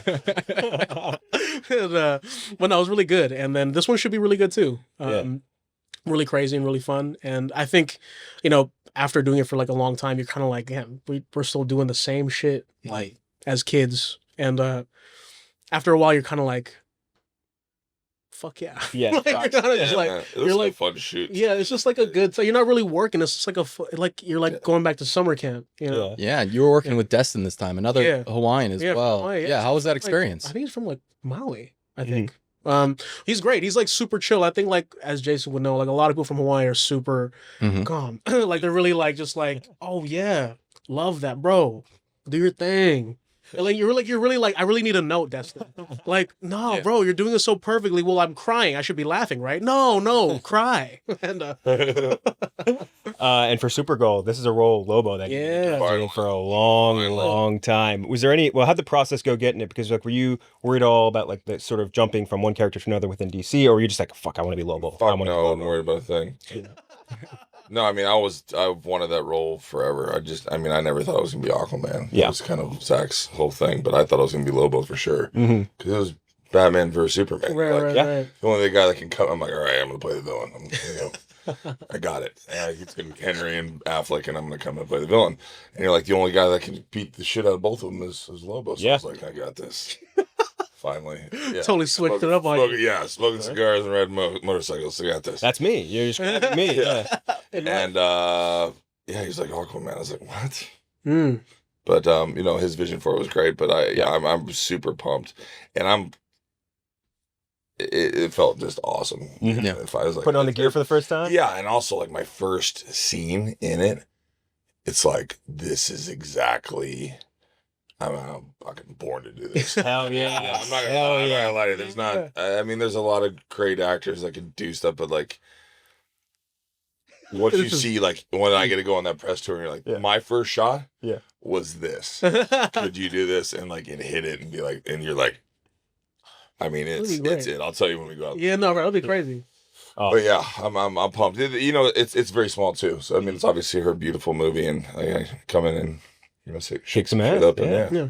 Were you able to like catch a vibe on like what the movie would be like? Because obviously Superman, very wholesome movie, and that's not like a negative at all. But Supergirl looks like she's gonna have a bit of an edge to it. Yeah, a lot of it. Yeah. I mean, for sure. Yeah, it's gonna be. Yeah, it's gonna. I think people have a great time, and I think it's gonna be a lot of fun. Yeah, we're big fans of him too. Colin is so good. Oh yeah, great with music too. Yeah, that'll be a thing that I'm sure will be very fascinating to see how it works in this. A movie you did recently, what we really liked was Novocaine, which I feel is kind of in a similar vein as The Wrecking Crew. Yeah, like just pure action comedy. Like, for go, sure. go. Yeah, it's fun. Yeah, how much fun? That's a set I imagine almost similar to this, where it's like you guys are just going crazy. Yeah, I think a lot of things that I do, luckily they just kind of give me free range to kind of just fucking go crazy, and I think for better or worse, like that helps me do a lot of shit, and. It just in terms of like the same I mean Jack Quaid, I love him to death, but him and Ray are not exactly big like menacing dudes, right? Like I feel like when I'm standing next to Dave and Jason, I feel like we're all adults, but I feel like a little brother, like for real. so but with Jack and Ray, they're so nice and they're so cool. Yeah. That like when you see them beat the shit out of each other, you're kind of like, oh fuck, like it seems a little like kind of mean, like in a worse way than like two big brawler dudes. Yeah. So it was just a fun, and I also got to go to South Africa for like the first time ever in my life, and that was really fun. It was truly like it was a beautiful, beautiful place, and the people there are so nice. Like they would say sorry for everything, and that made me feel really bad. Like maybe I should just not ask for anything. It's like Canada. Yeah. I know. I was about to say this sounds like Canada. Yeah. Novocaine's a movie also, you're talking about the action. It's extremely gory, extremely violent. Had some flair to it that made it feel like a video game. And I know you are a massive gamer. Zelda guy. Sure, yes. My girlfriend actually just picked up Breath of the Wild like 2 days ago. I was working the other night. She was bored and she picked up my Switch and was like, I guess I'll be doing this now. What a beautiful adventure. Yes. Sure. But so we got this Zelda movie coming up. Yeah. But if there was any other video game you could turn into an adaptation as a movie, it could be live action, could be animated, what would you roll with? Because I feel like we're hitting that stigma's flipped. It used to be like video game movies don't work. Now you get Minecraft, now you get The Last of Us, now you get stuff that works. It's tough. I mean they did Borderlands. I mean I'd love to do another Borderlands, honestly, but like another video game, I mean I don't know if this is gonna work ever, but I love Kingdom Hearts. Oh, Oh, that'd be a crazy one. Disney has to have come on, some kind of thing. You know what I mean? They have to do something with that. That's like their emergency switch. Yeah, that would be a crazy. That'd be $1 billion idea. You know what I mean? But something in that vein. I really love just a lot of adventure shit. And I feel like Nintendo's doing all like the Super Mario, and they're kind of killing it right now. So I don't know, it's hard. They have a lot of IP, you know. So you can do it animated too. You can do it animated. Yeah, right. It doesn't have to be like a live action per se, but it's hard. And for Jason, you got Dune 3 coming up. It's on the horizon, let's say. How much difference is the experience part 3 versus part 1? It's a totally different experience. Yeah. Bro, was that picture of you without your beard? Was that real? Yeah. What the fuck? Sucks. No, you still look good, bro. I just like, God, I hate it. it's a different look. It's a different look. Who had it worse? You shaving your beard or Timmy shaving off that head? I mean, Timmy looks great with the shaved head. Actually, that's the thing. He looks crazy in the movie. Like, he fucking killed it. Crazy. No, he looks good with the shaved head, and then no, I look ridiculous. I can't stand it. Were you worried about that after part 1 when you were like, oh, I gotta go back? I gotta go do it. Yeah. Yeah. It was like dreading the day. Yeah, but because I don't like haircuts, or I'm like, I wait till I get the job. But, yeah, I do. I'm just not a fucking fan of it. Yeah. Like, what's Denny like as a director versus some of the other guys you worked with? I mean, he's my favorite. I mean, him and Julian are probably my favorites. They signed me into the DGA. So it was like a big honor, like to be able to have the two directors I love the most, Julian Schnabel and Denis. But me and Denis are very, very, very close. So it's amazing working for him, and I just learned so much, and it like really solidifies kind of a style and the way that I like to shoot too. And so we were talking about this before you came in. He's doing the Bond movie. You would make a great Bond heavy. Denis and I will work together again. We don't know which. Batista was a Bond heavy in Spectre. Right? Yeah. Yes. Yeah. I mean, listen, he knows where to get hold of me. So you know what's funny is do you remember years and years ago we got J.K. Simmons to get back as J. Jonah. Bond, though. Sorry. They didn't pick it yet. They didn't pick it yet. No, not yet. Oh, okay. Yeah. But cool. This room is on fire, dude. 5,000 degrees. Dude, it's so holy all the time. Holy, we're making it look cool, but it is not. Come on, we want to hit you guys with some rapid fire questions. The first one being, what is a role that you auditioned for, really wanted, but didn't get? Yeah. I don't know about rapid fire, dude. I'm a big drinker, so relax on that rapid fire shit. Like, it's not too fast, just like quick. Yeah. I was just telling my publicist about this, but I read for One Battle After Another. No. Oh. What character? Yeah, I know. I was like, that's crazy. Damn, yeah. I didn't even see the word. That's awesome. He's got the shirt on. Yeah. Yeah, that's good. I read for that. I read for that one. I wish it was a great movie, but it was for the guy that was on the phone with Leo DiCaprio. No, so good too. He killed it. It was so funny. Yeah. Damn. Yeah, I know. I would have been finally at a sports show. Fuck. Like, yeah. You're way better. No. Appreciate oh you. my god. Yeah. How about you? Why? You stole it. Stole the It's show. tough. I mean, that's it's tough, and it's like, it's hard to like be a scene stealer all the time. They don't want you taking thunder. No. Leo got on the phone. He's like, absolutely fucking not. Saw the tape. He's like, fuck no. Can't have a look at it. How about you, Jason? I mean, I'm just gonna say I haven't got an audition for that many fucking things, so I'm like, I feel like I missed out on the whole bunch thing. Of shit. Yeah. I mean, like, yeah. I think that definitely was probably one of the ones I've done in like a while too, and I really wanted that. Like, it's so crazy to like kind of be in that same vein again. It's so cool, but again, great movie. Yeah. We've done a lot of director talk. Who's one director that you haven't worked with, but you would want to work with in the future? I mean, PTA. So, yeah, I mean, like, I don't want to rub salt in the wound, but fuck me. No, yeah. PTA is fucking, Yeah, for sure. it's the fucking Killing it right now. Yeah. So your boy Chalamet won White Boy of the Year this last year. Do you think, Jacob, that your boy Tom Holland should have been more considered during the process by Anthony Edwards? He's pretty fucking white, bro. I gotta say, he's fucking white. He's a white boy, but no, I mean, maybe if it's a good award, somehow it seems a little racy to me. But yeah. He's definitely super white. There's a lot of politics in it. A lot of reward. You really got to fight for that, right? You really got to like a lot of shaking hands. He's out there putting like hours on the golf course. He's like, "Fuck, come on, come on, look at me." Please, someone notice how white I am. Yeah. Oh my god. You brought up how amazing Hawaii's been to go back to and film, but and you don't want to film anywhere else. But if you had to pick anywhere else in the world other than Hawaii, what would be your dream location? Well, like I said, New Zealand's my favorite place on earth. Oh yeah, and that's where I kind of live now. But I love filming there. And if I had to, aside from New Zealand, which is kind of like public knowledge, where would I love to film that I've never filmed before?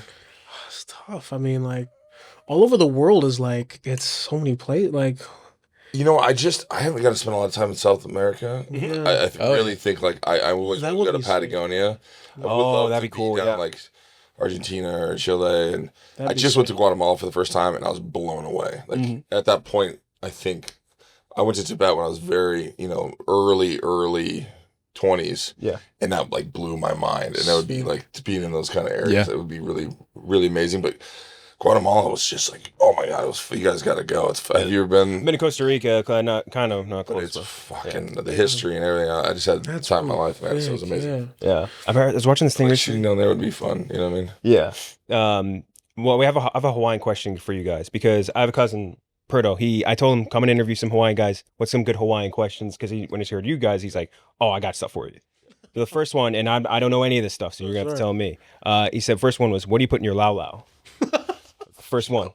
Water. You gotta put the chili peppers water. Water. No, it's tough. I don't know. What do you? Oh no, no, but it's not on one top. I'm always pork. I don't fuck with anything. It's literally just like either beef or pork. You can't really do fish or. Yeah, they do fish, but I don't know. Fish isn't really like it's not really a. I'll put it this way: I've never had lau except without pork. It's gotta be pork. What? All right, white guy checking in. What is lau? I mean, it's just a way of like steaming your food. So it's basically the top of the kalo or the taro is the leaf. You can't eat the stalk. You take the leaf and you wrap it up. You just get like a beautiful like rump of pork, and then you roll it up into that leaf, and it gives like a very spinachy. It's a very bitter. Yes, but it's a very distinctive taste. That's like. And you steam it, and you wrap it with a tea leaf too. So it's like it has like you wrap the tea leaf around so you can steam it, but it's just basically. It softens the leaf and it makes the fucking it's like pork that just pulls apart and it's really beautiful. It's like the equivalent would be like when you watch like people put in a foil. Okay. And they wrap banana leaves around it and then they put it in like an oven. It'd be like that's basically the equivalent. Steaming food. Yes, and then you just put it in the ground if you're like a tourist in the wall. The next one is Flojos or locals. I don't know. I mean, I'm only fucking locals. Yeah, there's no way. Flojos in my ass beat. Yeah, there's no way.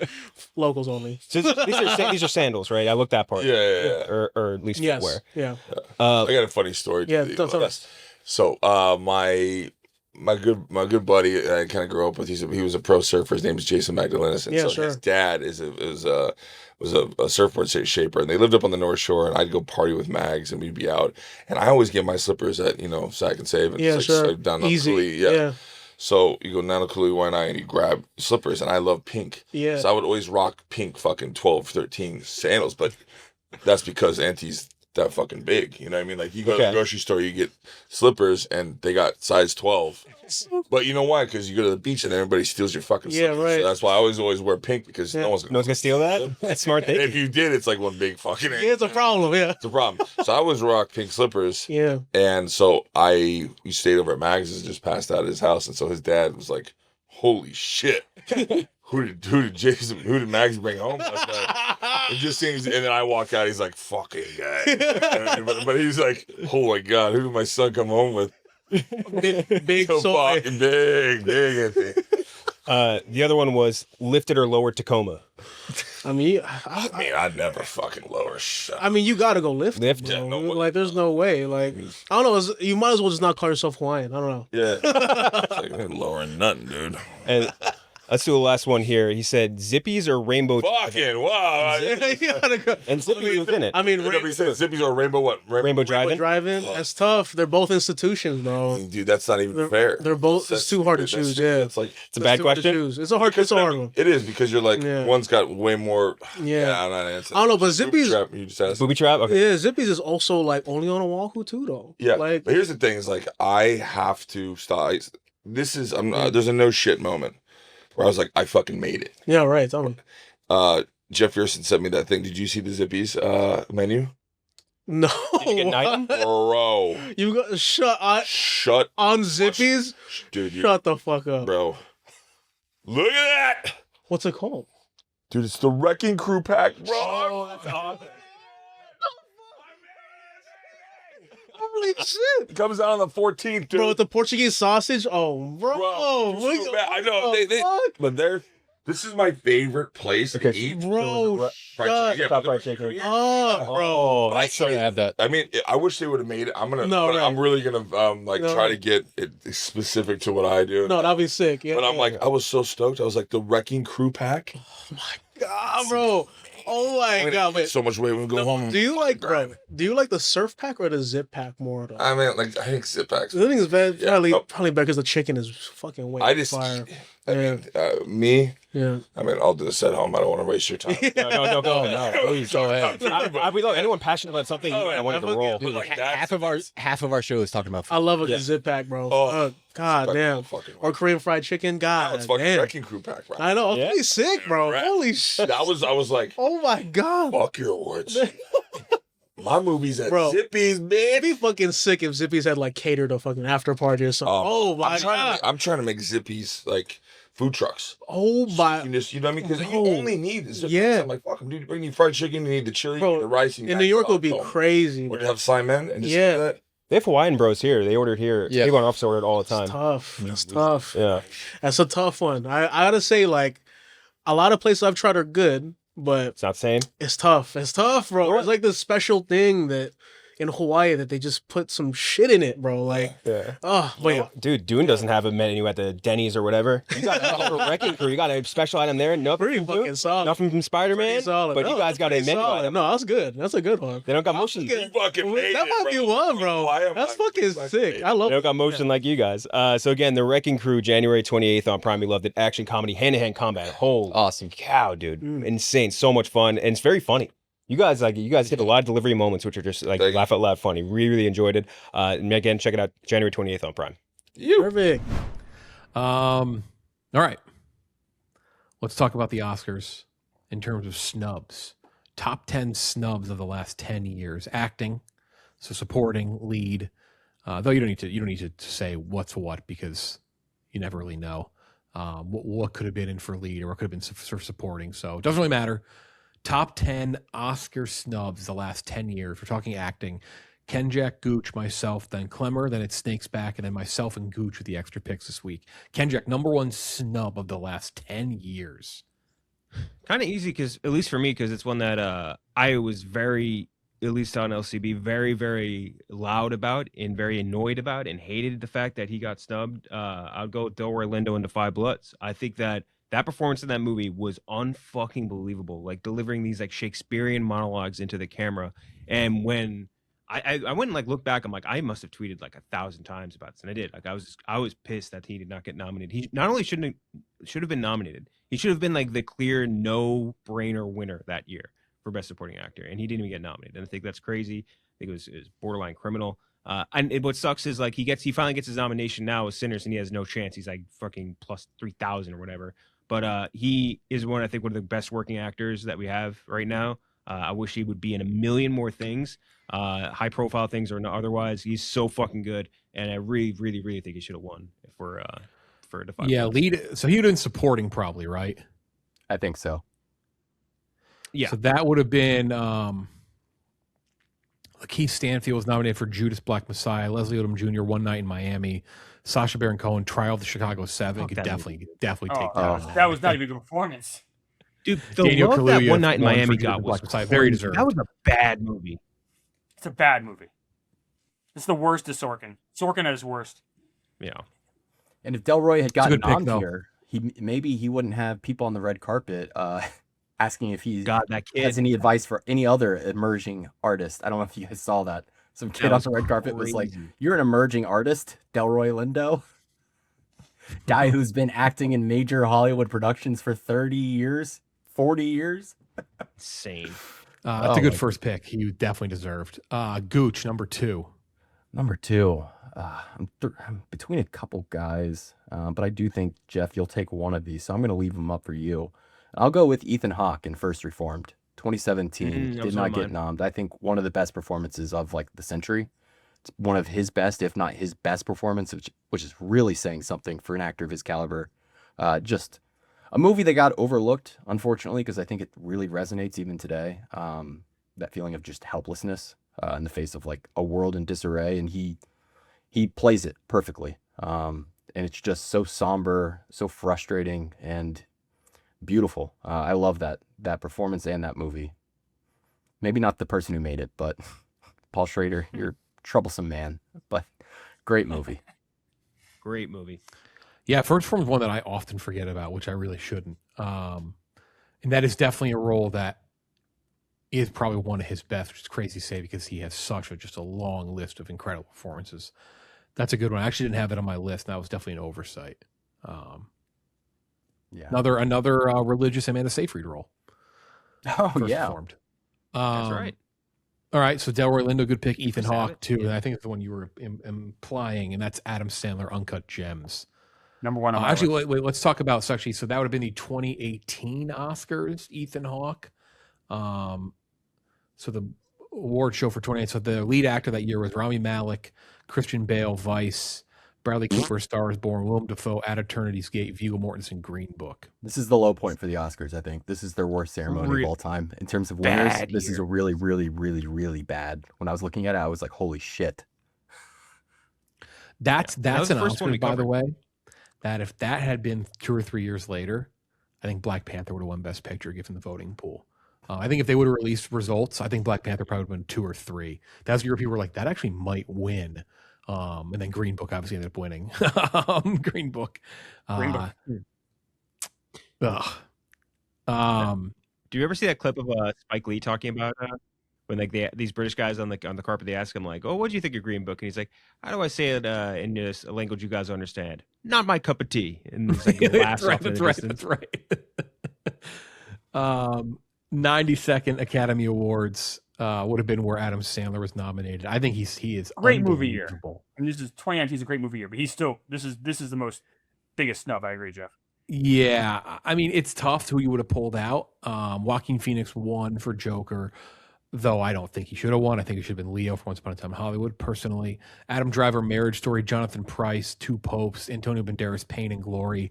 I just think this is like a sham that he wasn't nominated. I think it's unbelievable. He was so good. I think the Safdies do an amazing job with that movie. But not only that, as good as they are, like this works because of how great Sandler is in that role. And the lead role in their movies are not easy. And like there's a common theme in them. And it's a protagonist who is incredibly troubled, who you probably shouldn't root for, but you end up wanting to root for. And it matters who's in that role. And he made that role what it was. And I think it's a joke that he wasn't nominated. It's so stupid. So yeah, Sandler, Uncut Gems, number 3. Clemmer, number 4. Yeah. Number 4 for me is Michael Keaton in The Founder. I think this is like. Oh, wow. Wow. Michael Keaton in The Founder. Wow. Okay. I didn't see this one coming. No, okay. That's a good performance. I can't even hate. That's I mean, a good performance. Yeah, I don't love the movie, but I like him in it. No, I don't think the movie's great. I think it's good. I think he, though, in this role is so amazing. I think it's one of the great performances of the last 10 years. He never really had a real shot at being nominated. So, like, I still think it's a snub, though, because I think he's just that good in this movie. I really love this performance. Like I said, not a great movie, but an amazing performance. Yeah, a movie that should have been way better than it was, for sure. That year, Casey Affleck, Manchester by the Sea, Andrew Garfield, Hacksaw Ridge, Ryan Gosling, La La Land, Viggo Mortensen, Captain Fantastic, Denzel Washington, Fences. Yeah, I think there's a place there for who you Michael knocking Keaton. out? But look, I like La La Land. I know you love it, Jeff. He's might be better than Ryan Gosling. Oh, replacing Gosling though? No. And I love Ryan Gosling, but like I'm just using one example. I haven't seen the Viggo Mortensen role. Maybe Garfield Hacksaw Ridge I'd knock off there. Maybe if you made me pick one to replace. Sure, Keaton deserves it. That's all I'm saying. Yeah, interesting. I definitely wouldn't have picked that one, but I think I agree with what you're saying. Like performance better than the movie itself. Yes. Oh, not in close. All right, back to back. Who's your number 5? Lupita Nyong'o for Us. Yeah, great pick. I think this is an incredible job she does here. The fact that I don't know if it was just like people had to get out fatigue or what, but she's so good in this movie. It's insane. And she carries this whole movie hinges on whether she's good in this role or not. And she knocks it out of the park. It's a very good movie, but she's excellent in it. I mean, just an amazing performance. I'm still stunned. I knew she wasn't nominated, but I had to triple check before I put it on my list. That's the Renee Zellweger one for Judy. You want to talk about performance over movie quality? Oh, Judy, what a wet fart that movie is. Renee Zellweger, Judy, Cynthia Erivo, Harriet, Scarlett Johansson, Marriage Story, Saoirse Ronan, Little Women, Charlize Theron, Bombshell. That definitely, absolutely. I agree big time on this one. Definitely should have had a spot there. Bombshell was a mass psychosis event. So my pick is next, and I'm actually going to take someone from the same exact year. And we're also going to go horror. Florence Pugh, Midsommar.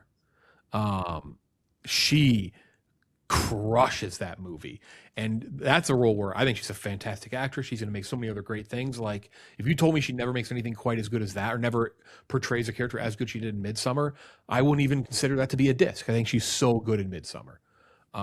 She is amazing in that role. There's just it's that ending, right?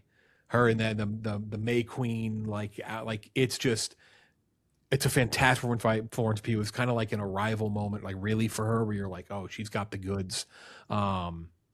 Nails it. I love that movie in general. That movie's a slept-on movie in terms of awards that year. And I think Florence Pugh just crushes it in Midsommar, and absolutely could have been nominated over anyone that I just mentioned.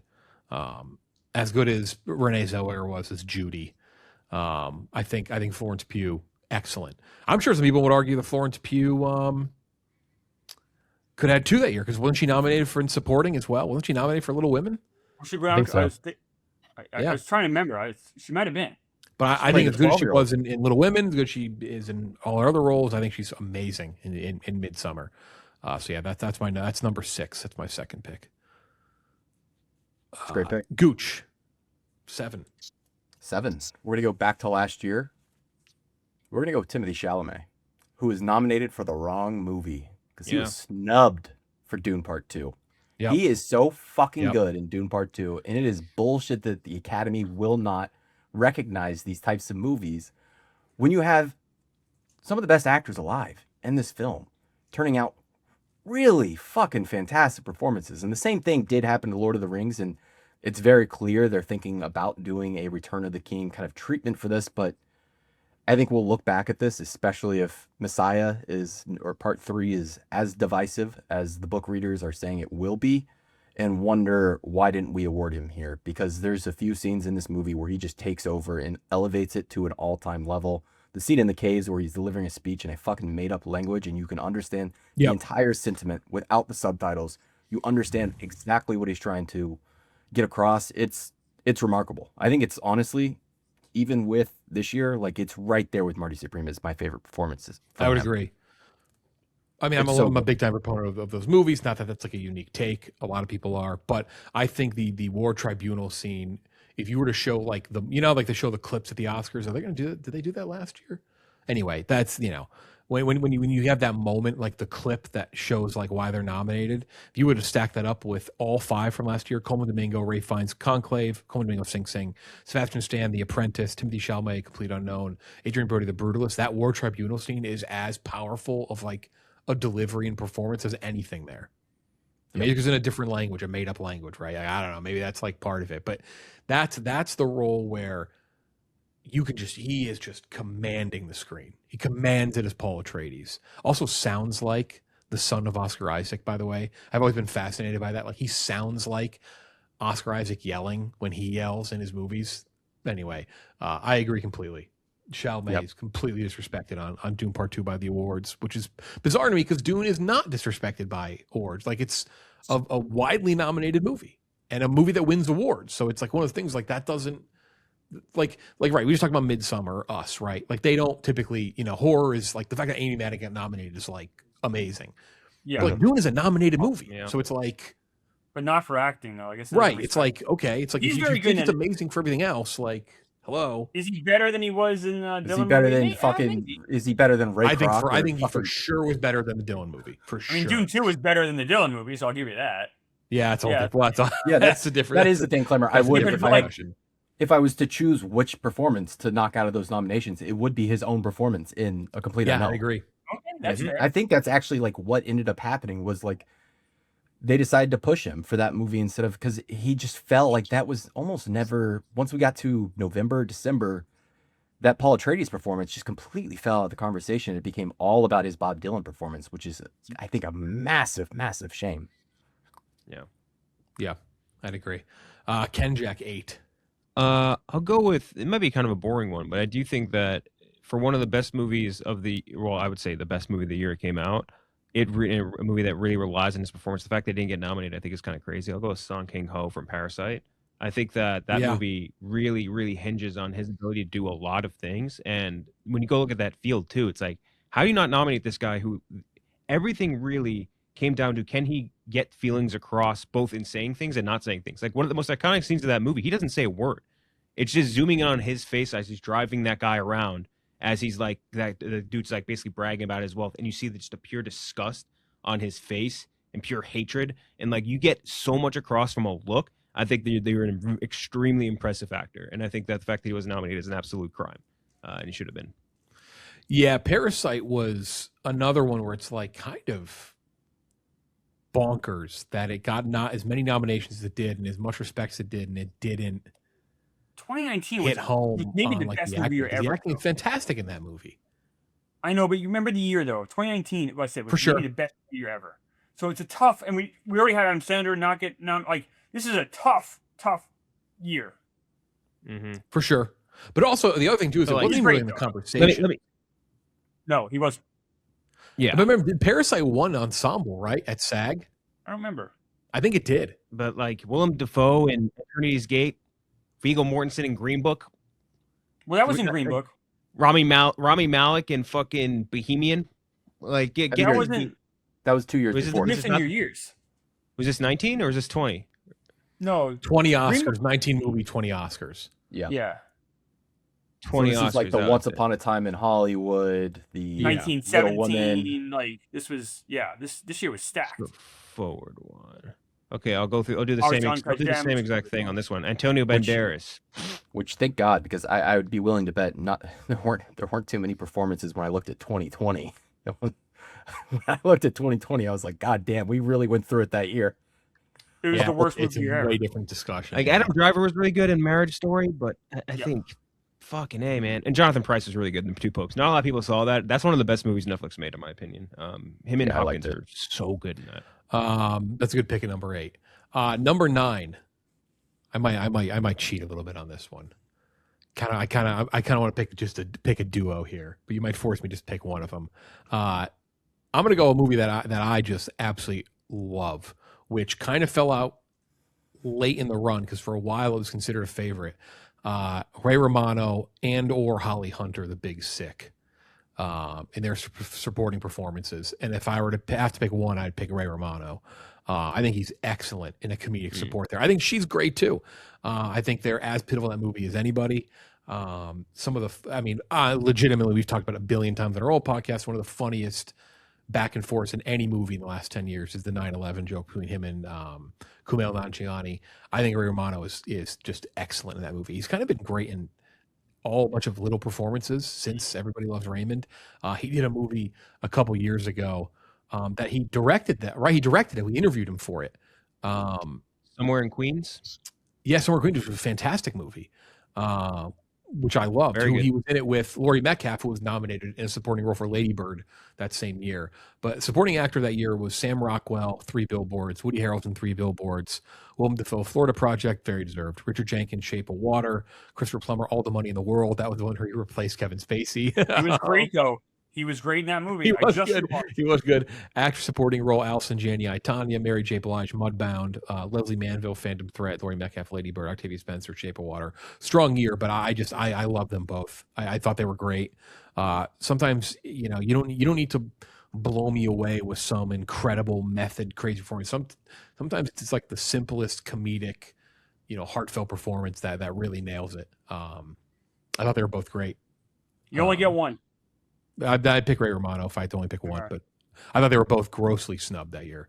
I thought they're great performances, and again, sometimes you don't have to go for the big, sweeping, crazy movie. Sometimes it's something smaller and simpler. It's a really good movie. Great, yeah. First movie I went out with my wife on a date. That was our first. Loved The Big Sick. Oh, nice. Excellent movie. Very, very funny movie. Though I will say I rewatched it recently. I think the hardest I laughed was the X-Files joke in that. What's your favorite show? The X-Files. Yeah, I think the X-Files joke in that is amazing. Gooch, last one. The drive-through line when he's like, just cheese. Oh my god, that's great. God, there's a lot. I wrote down way too many things, but I think this list would be really incomplete if we did not have Toni Collette and Hereditary on this list. That's a good pick. Yeah, back before A24 was the machine that it is now, it led things off. I think this is their first movie, Hereditary. Ari Aster's big feature, and yeah, she's just fucking incredible in this movie. Like, obviously been mean to death with like the reactions that she has, but that really speaks to like just how much she's going for it. Like, she really fucking goes for it in this movie, and it works. And like the screaming, the "I am your mother," like, terrifying. She's the scariest part of the movie. She's just one of our best. It's a fucking shame that they didn't recognize it, because I do think there was a feeling in the air, and I don't remember it too vividly, but I do think there was a feeling in the air that she would break through and get a nom and maybe get a win, and she just got left off. But yeah, Toni Collette.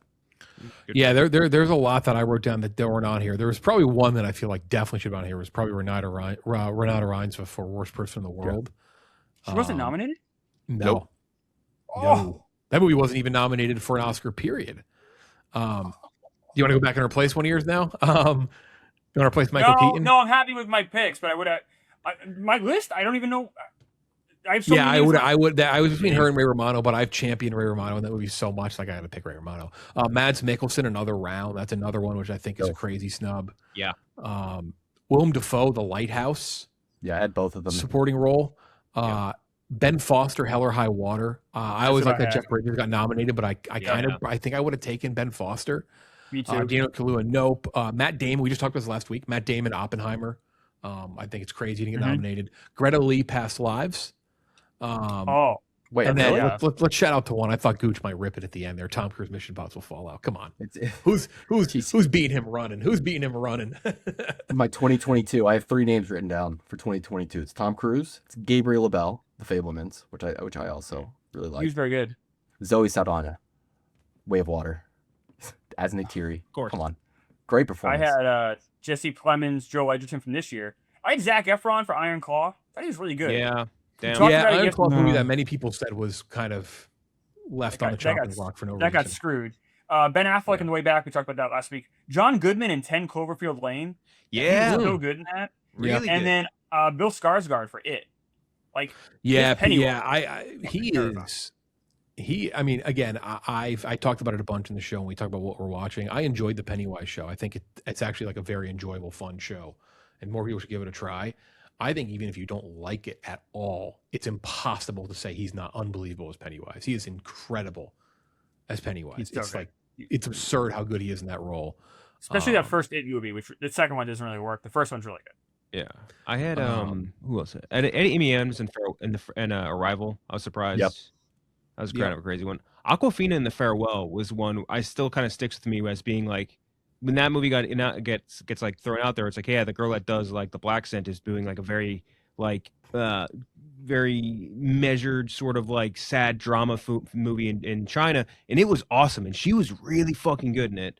Taron Egerton, Rocket Man, I think is one of the most no-brainer ones. That was my next one on my list. Like, if you're gonna nominate Rami Malek, you have to nominate Taron Egerton. Like, there is no A without B, and I cannot believe he did not get nominated. That's what made it sting so hard. Fucking made it way worse. Eddie Murphy, Dolomite. That one should have definitely been on our list. I think that was probably a miss. Tommy Lee Jones and Ad Astra, I always champion, but not a lot of people saw that movie, unfortunately. I thought about writing him down. He's just in it for 10 minutes. He's in it for so short. Bro, he's in it longer than Tiana Taylor's in one battle. Like, he's fair. The entire third act, basically. But Mark Rylance in The Outfit also is one, which I think not a lot of people saw that either. He was really fucking good in that. He was good. The movie falls apart, but he was good in it. That's fair. The movie, whatever, he's really good at. He's good. That's fair. That's fair. I don't know if I'd have him on this list, but it is a good performance. He was like the very last one on my ranking there. Yeah. And then I do have a few more. The Circus for War of the Planet of the Apes. I thought that would be an interesting spot to recognize like what he's given to the industry, and I would love for at some point. I do say Zoe, but like and Andy. At some point, the Oscars do need to recognize the mocap performances. I think it'll be a bigger part of the industry going forward, and I think they are very much real performances. The way they are shot, the way they are performed, I think it's very much worthy of recognition at some point. Gosling in First Man, a movie that I really love. I get people's hangups on it, but I think he's really fucking good in it. Pattinson in The Lighthouse, J-Lo in Hustlers. That was a thing at one point. Yeah. Remember? Yeah, that was. I was kind of surprised when she wasn't nominated, right? Yeah. Zegler and West Side Story, a movie that just kind of got overlooked across the board. And then Sebastian Stan should have been double nommed, I think, last year. He got nommed for The Apprentice, but I think he should have gotten nommed for A Different Man as well. Different Man is better. Really good. Yeah. I had him on my list later on for I, Tonya. Yeah, he was good in that too. Good fucking actor. Really good in that too. Yeah, there's a lot. There's definitely a lot. Mm-hmm. All right. Anything else? Next week, reminder, we're going to be doing Flash Square. Wrecking Crew, Send Help, Dead Man's Wire. Not sure on the list yet. We'll talk about it throughout the week, see what kind of inspires us when we see these movies. So yeah, Wrecking Crew, Send Help, Dead Man's Wire. Just to give a little reminder of what's to come. After that, Strangers Chapter 3, Solo Mio, the movie with Kevin James. Angel Studios, I think. Let's go. And then after that, Wuthering Heights, which has a lot of hype, and Good Luck, Have Fun, Don't Die, which we'll have an interview tied to that as well, with the director. Will actually, we should do best movies set on an island next week. Clemmer, I know my number one, baby. I got a feeling where Clemmer's going. Pick Castaway. Why? You can't pick Dune. How's that? Okay, it's not okay. Easy. But like, why handcuff her? I won't pick Dune for movies set on an island. That's okay. I'm just saying best non-Castaway movies because we already know what you're going to pick. No. Castaway deserves recognition and love from everyone here. We'll probably do something related to Send Help because I do believe that is going to be the better of the we do the better of the three movies. Though Dead Man's Wire is a movie. I'm seeing Dead Man's Wire today. I saw it. People seem to like it. It's solid. Yeah. But I think Send Help's gonna get like 3,000 screens. So. Yeah. So we'll probably do the list in relation to Send Help. That is it for Ken, Jack, Gooch, Clemmer. I'm Jeff. We'll talk to you next time.